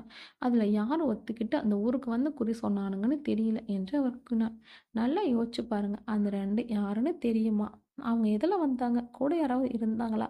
ஏதாவது அவங்களுக்குள்ள பேசிக்கிட்டாங்களா? அவங்க கிட்ட வேற என்ன சொன்னாங்க? கொஞ்சம் யோசிச்சு பாருங்களேன் என்று ஜேம்ஸ் கேட்டான். அவர் மௌனமாக இருந்து, தம்பி, அந்த 2 பசங்களோட ஒரு பொண்ணும் கூட வந்திருந்ததுப்பா. அந்த பொண்ணு நீங்கள் சொல்கிற பொய்யில ஒரு ஊரே நல்லா இருக்கும்னு சொல்லி பொய் சொல்லிச்சு என்று கூறினார்.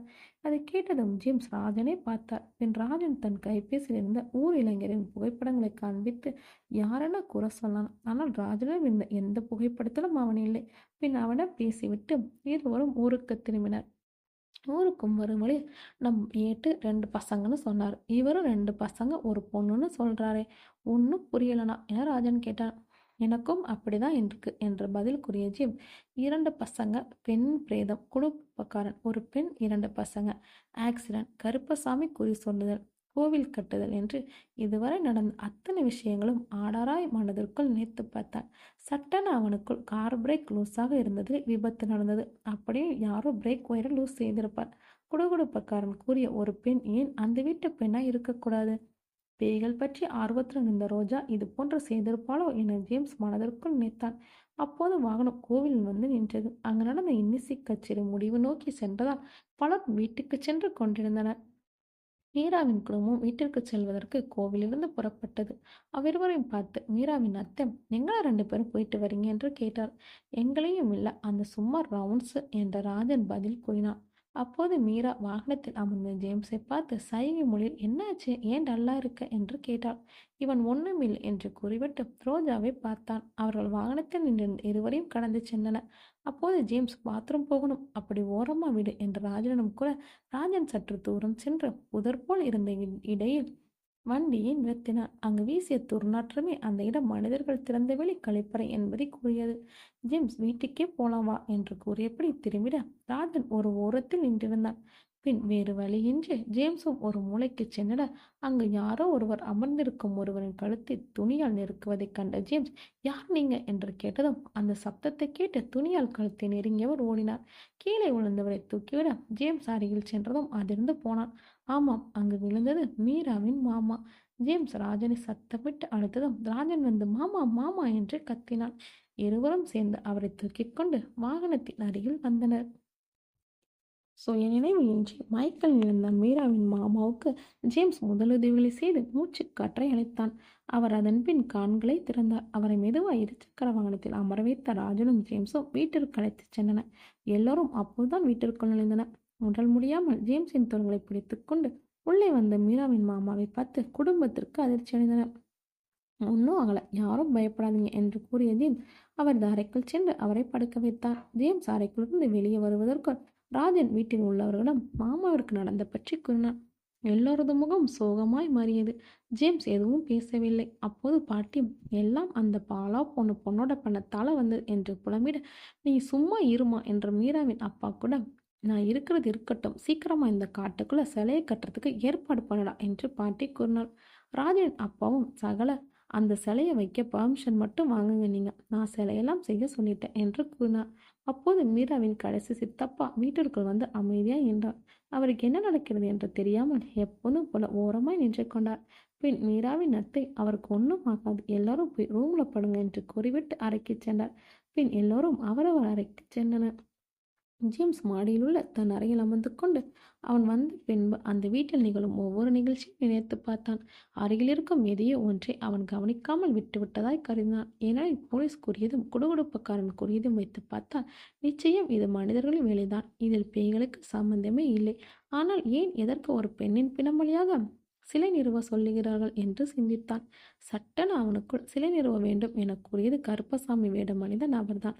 அவர் ஏன் அவ்வாறு சொல்ல வேண்டும், அல்லது அவரை யார் அவ்வாறு கூற சொன்னது என்ற கேள்விகள் அவனுக்குள் எழுந்தது. உடனே கைபேசி எடுத்தவன் சற்று யோசித்தான். உடனே மீராவிற்கு அழைப்பு விடுத்தான். அழைப்பு எடுத்ததும், இருடா சாப்பாடு எடுத்துட்டு வர என்று மீரா கூற, ஐயா சாப்பாடு நீங்க வச்சுக்கோ, அன்னைக்கு கோயில கருப்பசாமி வேஷம் போட்டுக்கிட்டு இருந்தவரோட வீடு உனக்கு தெரியுமா என்று ஜேம்ஸ் கேட்டார். ஏன்டா இந்த நேரத்தில் அதை கேட்குற என மீரா கேட்க, இங்கே பாரு, கேட்டு கேள்விக்கு பதில் சொல்லு, அதை விட்டுட்டு திருப்பி நீ என்ன கேள்வி கேட்காத என ஜேம்ஸ் சொன்னான். ஐயோ ரொம்ப கோச்சிக்கிற, அட்ரஸ் தெரியும் ஆனால் சொல்ல முடியாது போடா என்று மீரா கூட, அடிய பட்டுக்குட்டியில் சொல்லிடு என்று ஜேம்ஸ் கேட்டான். பாரா கோபமெல்லாம் காணாமல் போச்சு என மீரா பேசுகிறா. மீரா, அர்ஜென்ட் மேட்டர், அட்ரஸ் தெரியுமா தெரியாதா என ஜேம்ஸ் கேட்க, தெரியும்டா என மீரா கூட, அப்போ இப்போவே வா, அவங்க வீட்டுக்கு போகலாம் என்று கூறிவிட்டு கைபேசியை அணைத்தாள். பின்னர் சில நிமிடங்களில் மீராவும் ஜேம்ஸும் அந்த ஊர் சாலையில் நடந்தன. திருவிழா நடந்து கொண்டிருப்பதால் ஊர் சாலைகள் எல்லாம் மின்விளக்கு ஒளிகள் பிரகாசமாய் ஜொலித்துக் கொண்டிருந்தன. ஏண்டா இப்போ அவரை பார்க்க போற என மீரா கேட்டாள். என் கூட தானே வர, அங்க வந்து தெரிஞ்சுக்கோ என்று ஜேம்ஸ் கூறினான். அவள் அவனை மெதுவாய் அடித்தாள். பின் ஒரு வீட்டின் கதவை இருவரும் தட்டினர். ஒரு பெண்மணி வந்து கதவை திறந்தார். யார் நீங்க, இந்த நேரத்துல வந்து கதவை தட்டுறீங்க என கேட்டாள். குறி சொல்றவரை பார்க்கணும் என்று ஜேம்ஸ் கூறினார். அந்த பெண் இருவரை மேலும் கீழே பார்த்துவிட்டு வீட்டிற்குள் அழைத்தார். பின் சில நிமிடங்களில் சாமி வேடம் அணிந்து குறி சொல்லிய நபர் அவர்கள் முன் அமர்ந்தார். ஏன் நீங்க, உங்களுக்கு என்ன வேணும் என அவர் கேட்டதும், சாமி, நீங்க அன்னைக்கு காட்டுக்குள்ள இறந்த பொண்ணுக்கு சின்னதா கோவில் கட்டணும்னு சொன்னீங்களே, அது யார் சொல்லி சொன்னீங்க என ஜேம்ஸ் கேட்டான். டேய் லூசாடா நீ, எங்க வந்து என்னடா கேட்குற என மீரா அவனை மெதுவாய் திட்டினாள். அவன் கோபமாய் மீராவை ஒரு பார்வை பார்த்தாள். அந்த கருப்பசாமி எனக்குள்ள வந்து சொன்னது பாது என்று அவர் கூறினார். அவரின் கண்களை பார்த்த ஜேம்ஸ் சட்டென கன்னத்தில் ஒரு அறை விட்டான். அவர் கண் திறந்து மூடும் நொடியில் அடுத்த அறையை கன்னத்தில் விட்டான். அவர் திக்குமுக்காடினார். ஒழுங்கா உண்மையை சொல்லு என்று ஜேம்ஸ் கேட்டான். சொல்லிடுறேன். ஒரு வாரத்துக்கு முன்னமே 2 பசங்களும் ஒரு பொண்ணும் வந்து நாங்கள் சொல்கிற மாதிரி அந்த குடும்பத்துக்கு எதிராக நீ குறி சொல்லணும்னு மிரட்டினாங்க. நான் அப்படிலாம் பண்ண மாட்டேன்னு சொன்னேன். ஆனால் கூட வந்த அந்த பொண்ணு, அது என்னோட குடும்பம்தான், நீங்கள் சொல்கிற பொய்யால் இந்த ஊருக்கு நல்லது நடக்கும்னு சொல்லிச்சு. அதுக்கப்புறம் தான் அந்த பொண்ணு சொல்கிற மாதிரி நான் குறி சொல்ல சம்மதிச்சேன் என்று அவர் கூறினார். அந்த பொண்ணு யார் உனக்கு தெரியுமா என்று கேட்டார். எனக்கு பேர்லாம் தெரியாது. ஆனால் அந்த வீட்டு பொண்ணு தான், காலேஜ் படிக்குது. அது கூட வந்த 2 பசங்களும் காலேஜ் பசங்க என்று அவர் கூறினார். அவர் கூறியதை கேட்டதும் ஜேம்ஸ் மீராவை பார்த்து, ரோஜாவோட ஃபோட்டோ இப்போ வச்சிருக்கியா என்று கேட்டான். அவள் மொபைலில் உள்ள கேலரியில் தேடி ரோஜாவின் ஃபோட்டோவை எடுத்து அந்த நபரிடம் காட்டினார். அவர் அதை பார்த்தார். ரோஜாவின் புகைப்படத்தை பார்த்த கருப்பசாமி வேடமணிந்த நபர் இந்த பொண்ணு இல்லை என்று கூறினார். அவர் கூறியதை கேட்டதும் ஜேம்ஸ் அதிர்ச்சியானான். மீரா ஜேம்ஸை பார்த்தாள். உங்ககிட்ட செல்வி போட்டோ இருந்த காட்டு என்று கூறினான். பின் அவள் கைபேசியிலிருந்து செல்வியின் புகைப்படத்தை காட்டினான். அந்த புகைப்படத்தை பார்த்தவர் இந்த பொண்ணுதான் என்று அவர் கூறினார். இந்த பதிலை ஜேம்ஸ் எதிர்பார்க்கவே இல்லை. அமர்ந்திருந்த அவரிடம், எனக்கு வேற வழி தெரியல, அதான் அடிச்சிட்டேன், சாரி என்று கூறிவிட்டு ஜேம்ஸ் எழுந்து வெளியே வந்தான். டே, அப்போ எல்லா பிரச்சனைக்கும் செல்விதான் காரணமா என மீரா கேட்க, தெரியல. ஆனா அந்த பெண்ணோட பிணம் வீட்டுக்கு வந்ததுக்கும் பெண்ணத்தோட ஆசைன்னு செலக்கட்ட சொன்னதுக்கும் பின்னாடி அவ தான் இருக்கா. ஆனா அவளோட அப்பாவை போய் ஆக்சிடென்ட் ஆக வைப்பாளா? அப்புறம் அவங்க மாமா. இதுதான் இடிக்குது என ஜேம்ஸ் கூட மீரா ஒன்றும் புரியாமல் இருந்தாள். இருவரும் வீட்டிற்குள் வந்தனர். காலையில் செல்வியிடம் பேசிக்கொள்ளலாம் என்று ஜேம்ஸ் கூறிவிட்டு மாடிக்கு சென்றான். அந்த இரவில் அவனுக்கு தூக்கமே வரவில்லை. 4ஆம் நாள் திருவிழாவையொட்டி கருட சேவை நடக்க உள்ளதாய் ஒலிபெருக்கில் கூறினார். சற்று கண்களை மூடிய ஜேம்ஸ் அந்த சத்தத்தில் எழுந்தான். பின் தினசரி பணிகளை முடித்துவிட்டு மாடியில் நின்று கீழே வந்தான். செல்வி எப்போதும் போல் இருந்தாள். எல்லோரும் அவரவர் பணிகளை செய்திட குழந்தைகளும் விளையாடிக் கொண்டிருந்தனர். குழந்தைகளை அழைத்து ஜேம்ஸ் செல்வி அக்காவை தான் அழைத்ததாகவும் மேலே வரை சொல்லுமாறு கூறினார்.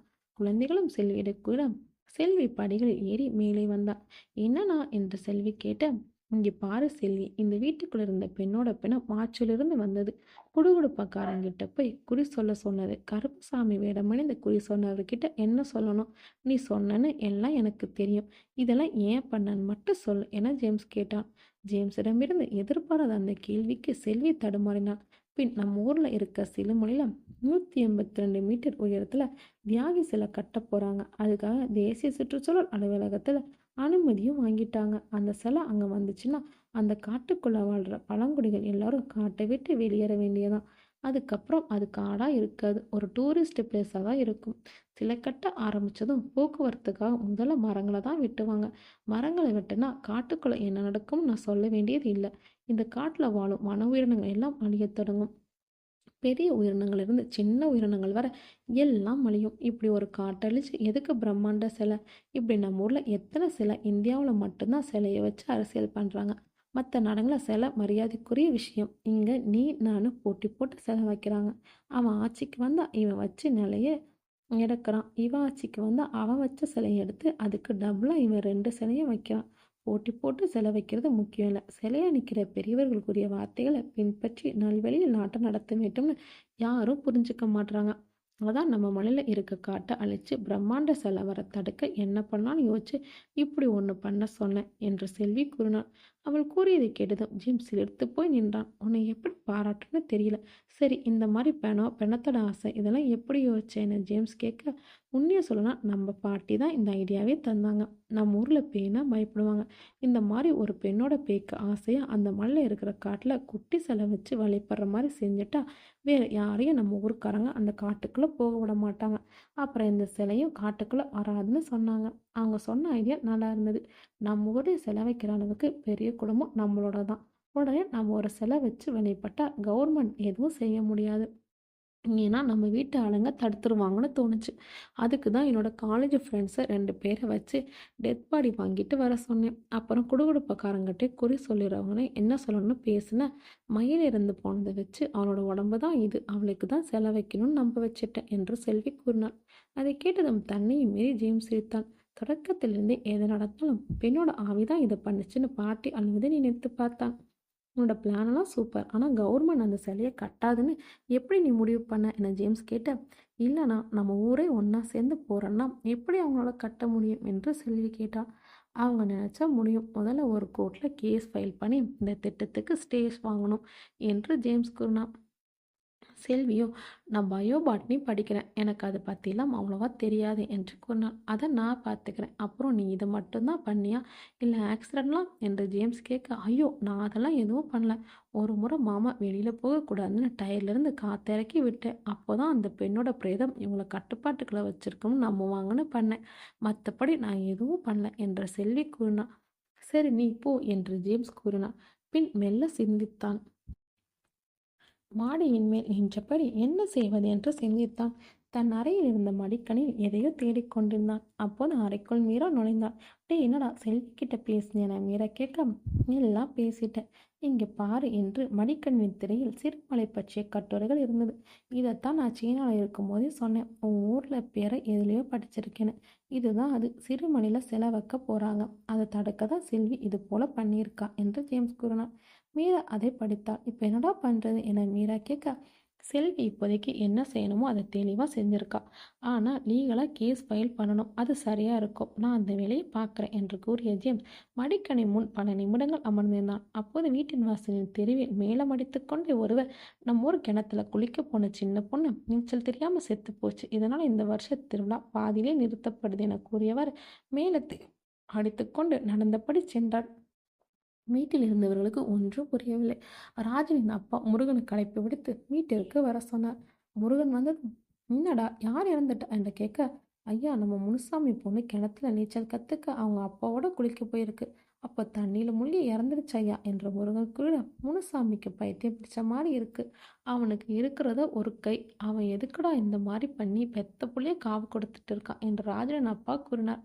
முருகன் அமைதியா இருக்க, "அண்ணா, அந்த சின்ன பொண்ணுல" என்று ராஜன் கேட்க, "ஆமா தம்பி, 8 வயசு தான் ஆகுது" என்று முருகன் கூறினான். பின் ராஜன், "நான் போய் பார்த்துட்டு வந்துடுறேன்" என ராஜன் அவனது அப்பாவிடம் கூறிட, "உங்க மாமா கிட்ட விஷயத்த சொல்லிட்டு காசு கொஞ்சம் எடுத்துட்டு போய் கொடுடா, நான் பிணம் எடுக்கும்போது வரேன்" என்று ராஜனின் அப்பா கூறினார். பின் ராஜன் அறையில் படுத்திருந்த மாமாவை பார்த்துவிட்டு புறப்பட்டான். அங்கு நிகழ்வதையெல்லாம் ஜேம்ஸ் பார்த்து கொண்டிருந்தான். மரணம் எப்போது வருத்தமளிக்கக்கூடியது. அதுவும் இளமையில் ஏற்படும் மரணத்தை எவராலும் ஏற்றுக்கொள்ள முடியாது. இறந்த பெண்ணின் உருவத்தை கூட பார்த்திராத ஜேம்ஸ் அந்த பெண்ணிற்காக வருந்தினான். மாடியில் அமர்ந்திருந்த அவன் வீட்டிற்குள் விளையாடிக் கொண்டிருந்த குழந்தைகளை பார்த்தான். அவைகள் விளையாட்டிற்கு வைத்திருந்த பொருட்கள் அவனுக்கு பேரதிர்ச்சியை கொடுத்தது. ஸ்பேனர், திருப்புளி என டூல்ஸ் பாக்ஸ் வைத்து விளையாடினார். உடனே ஜேம்ஸ் கீழே வந்து குழந்தையிடம், "இது யாருடையது?" என்று கேட்டான்.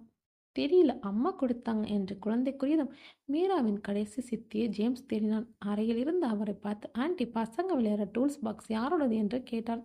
"என்னது, நான் உனக்கு ஆன்ட்டியா? சரியா போச்சு போ. பசங்க விளையாடுறது என் புருஷனோடது" என்று அவர் கூட, "என்ன சொல்றீங்க?" என ஜேம்ஸ் கேட்க, "ஆமாப்பா, அவர் முன்னாடி மெக்கானிக்கா வேலை பார்த்தவர். இப்போதான் எந்த வேலை வெட்டிக்கும் போகாம தண்ட சோறு திங்கிறார்" என்று கூறியவர், "ஏன்பா இதெல்லாம் கேட்குற?" என்று ஜேம்ஸிடம் கேள்வி கேட்டிட, "ஒண்ணுமில்ல, பசங்க விளையாடுதே அதான்" என்று சிரித்துக்கொண்டே பதில் கூறிவிட்டு மெல்ல நடந்தான். பின் வீட்டில் எல்லா இடத்திலும் மீராவின் கடைசி சித்தாப்பாவை தேடினான். அவர் வீட்டில் இல்லை, பண்ணைக்கு சென்றிருப்பதாக செல்வியின் அம்மா கூறினார். பின் அவனும் பண்ணைக்கு சென்றான். ஊரின் சாலைகள் எங்கும் வெறிச்சோடி சோகம் மையம் கொண்டிருந்தது. திருவிழாவின் கலகலப்பு அந்த சிறுமியின் மரணத்தால் மறைந்தது. திருவிழாவை ஒட்டி கடைகள் வைத்திருந்த ஒரு சிலர் தங்களது கடைகளை அப்புறப்படுத்தி தொடங்கினர். ஜேம்ஸ் பண்ணையின் கதவை திறந்து கொண்டு உள்ளே சென்றான். அங்கு ஒரு மரத்தின் கிளையில் மீராவின் கடைசி சித்தப்பா கயிற்றை கட்டி கொண்டிருந்தார். அவரை நோக்கி சென்ற ஜேம்ஸ் அவரின் பக்கத்தில் சென்று நின்றார். அவர் ஜேம்ஸை பார்த்ததும், "என்னை மன்னிச்சிடு தம்பி" என்று கூறி அழத் தொடங்கினார். "அண்ணா, எதுக்கு பலறீங்க?" என ஜேம்ஸ் கூட, "எங்க சித்தப்பாவையும் அவரோட மகனையும் மயிலு பொண்ணு கேஸ்ல ஜெயிலுக்கு அனுப்பிட்டானுங்க. இந்த குடும்பத்து மேல கோபம் இருந்துச்சு. அதை பயன்படுத்திக்கிட்டு என் சித்தப்பா என்னைய வச்சு இந்த குடும்பத்தை அழிக்க பார்த்தாரு. நான் தான் தம்பி செல்வி அப்பாவோட கார்ல பிரேக் ஒயரை லூஸ் பண்ணி ஆக்சிடென்ட் பண்ண வச்சது. அப்புறம் மீரோட அப்பாவை ஆள் வச்சு குத்த சொன்னேன். ஆனா அவன் உன் கையை குத்திட்டான். அதே போல வீட்டிலே பெரிய மனுஷனா இருக்கிற நல்லவரை போய் கழுத்தை நெரிச்சு கொல்ல முயற்சி பண்ண பாவி நான் தான்ப்பா. உண்ட வீட்டுக்கு ரெண்டகம் பண்ணிட்டப்பா" என்று கூறி அவர் அழுதார். "சரி, அதெல்லாம் விடுங்கண்ணா, எதையும் மனசுல வச்சுக்காதீங்க" என்று கூட, "இல்லப்பா, நான் வாழ தகுதியே இல்லாதவன். நான் பண்ணதை நீங்க மன்னிச்சாலும் போலீஸ் மன்னிக்காது" என்று கூறினார். "போலீஸ் இருக்கிற கம்ப்ளைண்ட் வாபஸ் வாங்கிட்டா ஒன்றும் பண்ண மாட்டாங்க" என ஜேம்ஸ் கூட, "நீங்க கொடுத்த கம்ப்ளைண்ட்டுக்கு ஒன்றும் பண்ண மாட்டாங்க. ஆனா நான் செஞ்ச கொலைக்கு எனக்கு தண்டனை கிடைக்கும்ல, அதுவும் ரெட்டை கொலை" என்று அவர் கூறினார். ஜேம்ஸுக்கு ஒன்றும் புரியவில்லை. "ரெட்டை கொலையாம்? யாரு கொலை செஞ்சீங்க?" என்று ஜேம்ஸ் கேட்டான். "என்னோட சித்தப்பனையும் அவன் பிள்ளையும் தான்ப்பா கொலை செஞ்சேன். அவனுங்க 2 பேரும் ஜாமீன்ல வெளியே வந்து தான் இந்த குடும்பத்தை பழிவாங்க பிளான் போட்டானுங்க. இன்னைக்கு காலைல கிணத்துல நீச்சல் பழகிட்டு இருந்த முனுசாமி பொண்ணை அப்பனும் மகனும் கற்பழிச்சிட்டானுங்க. சின்ன பொண்ணுப்பா, என் பொண்ணு வயசு தான் இருக்கும். பாவம் முனுசாமி ஒரு கையை வச்சுக்கிட்டு கண்ணு முன்னாலேயே தன்னோட பொண்ணு சாகிறத காப்பாற்ற முடியாம தவிச்சிட்டான். நான் அந்த பக்கமா போகையில தான் எனக்கு தெரிஞ்சது. அப்புறம் முனுசாமி தான் என் பொண்ணு கிணத்துல விழுந்து செத்ததா இருக்கட்டும்னு சொல்லிட்டான். ஆனா எனக்கு ஆத்திரம் அடங்கல. எனக்கு 2 பொண் குழந்தைங்க இருக்குல்ல, அதான் அவங்க தங்கியிருந்த இடத்துக்கு போனேன். அப்பதான் எங்களுக்குள்ள சண்டை வந்துச்சு. அதுல 2 பேரையும் கழுத்து நெரிச்சு நான் கொன்னுட்டேன்" என்று அவர் கூறினார். அதை கேட்டதும் ஜேம்ஸிற்கு என்ன சொல்வதென்றே தெரியவில்லை. சில நிமிடங்கள் அங்குமிங்கும் நடந்தான். பின் மரத்தில் கட்டப்பட்ட கயிற்றை பார்த்தான். "சரி வாங்க, உங்களுக்கு எதுவும் ஆகாது" என்று ஜேம்ஸ் கூறி அவரை வீட்டுக்கு அழைத்துச் சென்றான். அன்றிரவு வீட்டில் எல்லோரும் ஒன்றாய் அமர்ந்திருந்தனர். மீராவின் மாமா நாற்காலி சாய்ந்து அமர்ந்து கொண்டு, "என்னாச்சு அந்த செல விவகாரம்?" என்று கேட்டார். "நம்ம மத்திய அரசு தியாகியோடைய சிலையை நம்ம சிறுமணில தான் அமைக்க போறாங்களாம். அதுக்காக அந்த மலைக்காட்டுக்குள்ள வசிக்கிற பழங்குடிகளை வெளியேற்றிட்டு சிலை கட்டுறதான்னு வேலைகளை ஆரம்பிக்க போறாங்களாம். இதனால நம்ம சாமி சிலை கட்டுறது கஷ்டம்னு அதிகாரிங்க சொல்லிட்டாங்க" என்று மீராவின் அப்பா கூறினார். "நீங்க இன்னும் ஒரு அதிகாரியாவே பேசாதீங்க. இது நம்ம ஊரு. ஆண்டாண்டு காலமா அந்த மலையில வாழ்றவங்க வெளியேத்திட்டு யாரு சிலையை கொண்டு வர போறாங்க? அப்படி இல்லாத ஒருத்தருக்கு சிலை வைக்கிறதுக்கு அந்த மலைக்காட்டுல வாழ்றவங்க வெளியேற்றுவாங்களா" என்று மீராவின் மாமா கேட்டார். நீங்கள் சொல்கிறது கரெக்டு தான். அங்குள்ள அது உங்கள் ஊருக்கான இடம். அதில் உங்கள் ஊர் கருப்பசாமி சொன்ன மாதிரி அந்த பொண்ணோட சிலை வச்சு வழிபடுங்க. கவர்மெண்ட் அங்கே சிலையை மட்டும் வைக்க வரல. அந்த மலை காட்டுக்குள்ளே நித்தியம் இருக்கிறதா கண்டுபிடிச்சிருக்காங்க. அது பெரிய லாபத்துறைக்குரிய தனிமம். அது எடுக்கிறதுக்காகவும் தான் அரசாங்கம் அங்கே சிறுமலைக்கு வருது என்று ஜேம்ஸ் கூறினார். பின் மீராவின் மாமா, நம்ம காட்டுக்குள்ள நாம அந்த மயிலு பொண்ணு பேர்ல சிலை வைக்கிறோம். சாமியை கும்பிட்றோம். நம்ம வீட்டோட கல்யாணத்தை அந்த சிலைக்கு முன்னே நடத்துகிறோம் என்று கூறினார். பின் எல்லோரும் ஒரு நம்பிக்கையுடன் இருந்தனர். மீராவின் அம்மாவும் அத்தையும் எல்லோருக்கும் உணவு பரிமாற சாப்பிட்டு முடித்துவிட்டு அனைவரும் அவரவர் அறைக்கு சென்றனர். மீராவின் கடைசி சித்தப்பா மீராவின் மாமாவின் முன் நின்று, என்னை மன்னிச்சிடுங்க மாமா என்று கூறினார். அவர் கழுத்திலிருந்து செயினை பார்த்த மீராவின் மாமா, போய் ஒழுங்கா குடும்ப நடத்துகிற வழியப்பாரு என்று கூறிவிட்டு அவர் அறைக்கு சென்று விட்டார். சில நாட்கள் வேகமாக சென்றன. ஜேம்ஸின் ஆய்வு பற்றிய அறிக்கையை கல்லூரியில் சமர்ப்பிக்க வேண்டும். அதற்கான வேலையில் ஜேம்ஸ் ஈடுபட்டிருந்தார். வீட்டினுள் பெரும்பாலான நேரத்தை ஜேம்ஸுடன் மீரா கழித்தாள். சிறுமனையில் நிறுவ வேண்டிய மயிலசாமியின் சிலை தயாராக இருந்தது. ஒரு நாள் மாவட்ட கலெக்டர் அலுவலகத்தில் கருத்து கேட்பு கூட்டம் நடந்தது. அதில் மத்திய அரசாங்கம் கட்டப்போற சிலைக்கு எதிராக கோர்ட்டில் கேஸ் ஃபைல் பண்ணி இருக்கீங்க. உண்மையிலே அரசாங்கம் பழங்குடி மக்களுக்கு நல்லது தான் பண்ணுது. அந்த சிறு மலையில வர்றதுனால அந்த மலையை சுற்றி உள்ள எல்லா கிராமமும் வளர்ச்சி பெற்ற சுற்றுலா நகரமாகும். சுற்றுலா பயணிகளை ஏற்றி செல்ல ஆட்டோஸ் உங்களுக்கு கொடுக்கப்படும். அதுக்கு நீங்கள் டிரைவராக இருந்து சம்பாதிக்கலாம் என்று கலெக்டர் கூறினார். அந்த கூட்டத்தில் சிறுமலையில் வாழும் பழங்குடிகள் சிலரும் சிறுமலைப்பாடியில் உள்ளவர்களும் அந்த மலையை சுற்றியுள்ள கிராமவாசிகளும் இருந்தனர். அவர் கூறியதற்கு, ஏன் ஐயா, எங்களுக்கு தெரிஞ்சதெல்லாம் மரம் மலை ஏறி தேன் எடுக்கிறது, அப்புறம் விறகு வெட்டி எங்களுக்கு தேவையான எல்லாத்தையும் எங்கள் காட்டு தாய்கிட்ட இருந்து எடுத்துக்கிட்டு நாங்கள் வாழ்கிறோம். எங்கே போய் ஆட்டோ ஓட்டுன்னு சொன்னால் எப்படி ஐயா என்று பழங்குடிகளை ஒருவர் கேட்டார். சார், நீங்கள் உண்மையிலே பழங்குடி மக்களின் வளர்ச்சிக்கு உதவி செய்கிறீங்கன்னா எஜுகேஷன் கொடுக்கறதுக்கு வழி செய்யுங்க. அதை விட்டுட்டு காட்டிலேருந்து வெளியேற்றி எங்கோ ஒரு இடத்துல தங்க வச்சு ஏதோ ஒரு நிறுவன வளர்ச்சி அடைய அவங்களுக்கு தெரியாத ஒரு வேலையை கற்றுக்க சொல்கிறதெல்லாம் தப்பு சார் என்று ஜேம்ஸ் கூறினான். அவன் கூறியதற்கு எல்லோரும் ஆதரவாய், அந்த காட்டை விட்டு எங்களால் வெளியே செல்ல முடியாது என்று கூறி ஒரு காகிதத்தில் கையெழுத்திட்டு அதில் காட்டை யாருக்கும் விட்டு கொடுக்க முடியாது என்று எழுதியிருந்தனர். ஒரு சில நாட்கள் சென்றது. ஊருக்கு ஒதுக்குப்புறத்தில் தூக்கில் தொங்கியபடி அழுகிய நிலையில் 2 ஆண் பிணங்கள் இருப்பதாய் போலீஸுக்கு தகவல் வந்ததாகவும், யாரேனும் அந்த பிணங்களை வந்து பார்த்து அடையாளம் சொல்ல விருப்பம் இருந்தால் மருத்துவமனைக்கு வர வேண்டும் என்றும் போலீசாரால் கேட்டுக்கொள்ளப்பட்டது. எங்கிருந்தோ டூர் பேருன்னு வீட்டில் சொல்லிட்டு வர்றது, இங்கே வந்து தூக்கு போட்டுக்குன்னு செத்து போகிறது என்று பொதுமக்கள் பேசிக்கொண்டனர். மீராவின் கடைசி சித்தப்பா மெக்கானிக் தொழிலை மீண்டும் சிறப்பாக செய்ய தொடங்கினார். இப்படி நாட்கள் நல்ல நினைவுகளை அளித்தது. மயில சிலையை காட்டுக்குள் வைக்க நாள் முடிவெடுக்கப்பட்டது. அன்றே மீராவுக்கும் ஜேம்ஸுக்கும் திருமணமும் செய்ய நினைத்தார். முதலில் அதிகாலையே சிவாச்சாரியர் முன்னிலையில் மயில சிலையை மலையின் ஒரு இடத்தில் நிறுவினர். ஊர் மக்கள் எல்லோரும் அந்த சிலை வைக்கப்பட்டதும் வழிபட்டனர். பின் ஜேம்ஸ் மீராவின் கழுத்தில் தாலி கட்டினான். அவர்கள் இருவரும் சிரித்தனர். பின் ஜேம்ஸ் செல்வியையும் பாட்டியையும் பார்த்தான். அவ்விருவரும் குறும்புத்தனமான புன்னகையை ஜேம்ஸிற்கு அளித்தனர். அந்த குடும்பமே மகிழ்ச்சியின் உச்சத்தில் இருந்தது. அந்த குடும்பத்தோடு ஊரும் சேர்ந்து மகிழ்ச்சியை வெளிப்படுத்தின. நன்றி. இந்த ஸ்டோரி பிடிச்சிருந்தா லைக் பண்ணுங்க. இதே மாதிரி டிஃப்ரெண்டான ஸ்டோரி பார்க்கணும் நம்ம வாய்ஸ் ஆஃப் கேலக்ஸியை சப்ஸ்கிரைப் பண்ணி ஃபாலோ பண்ணுங்க. பாய்.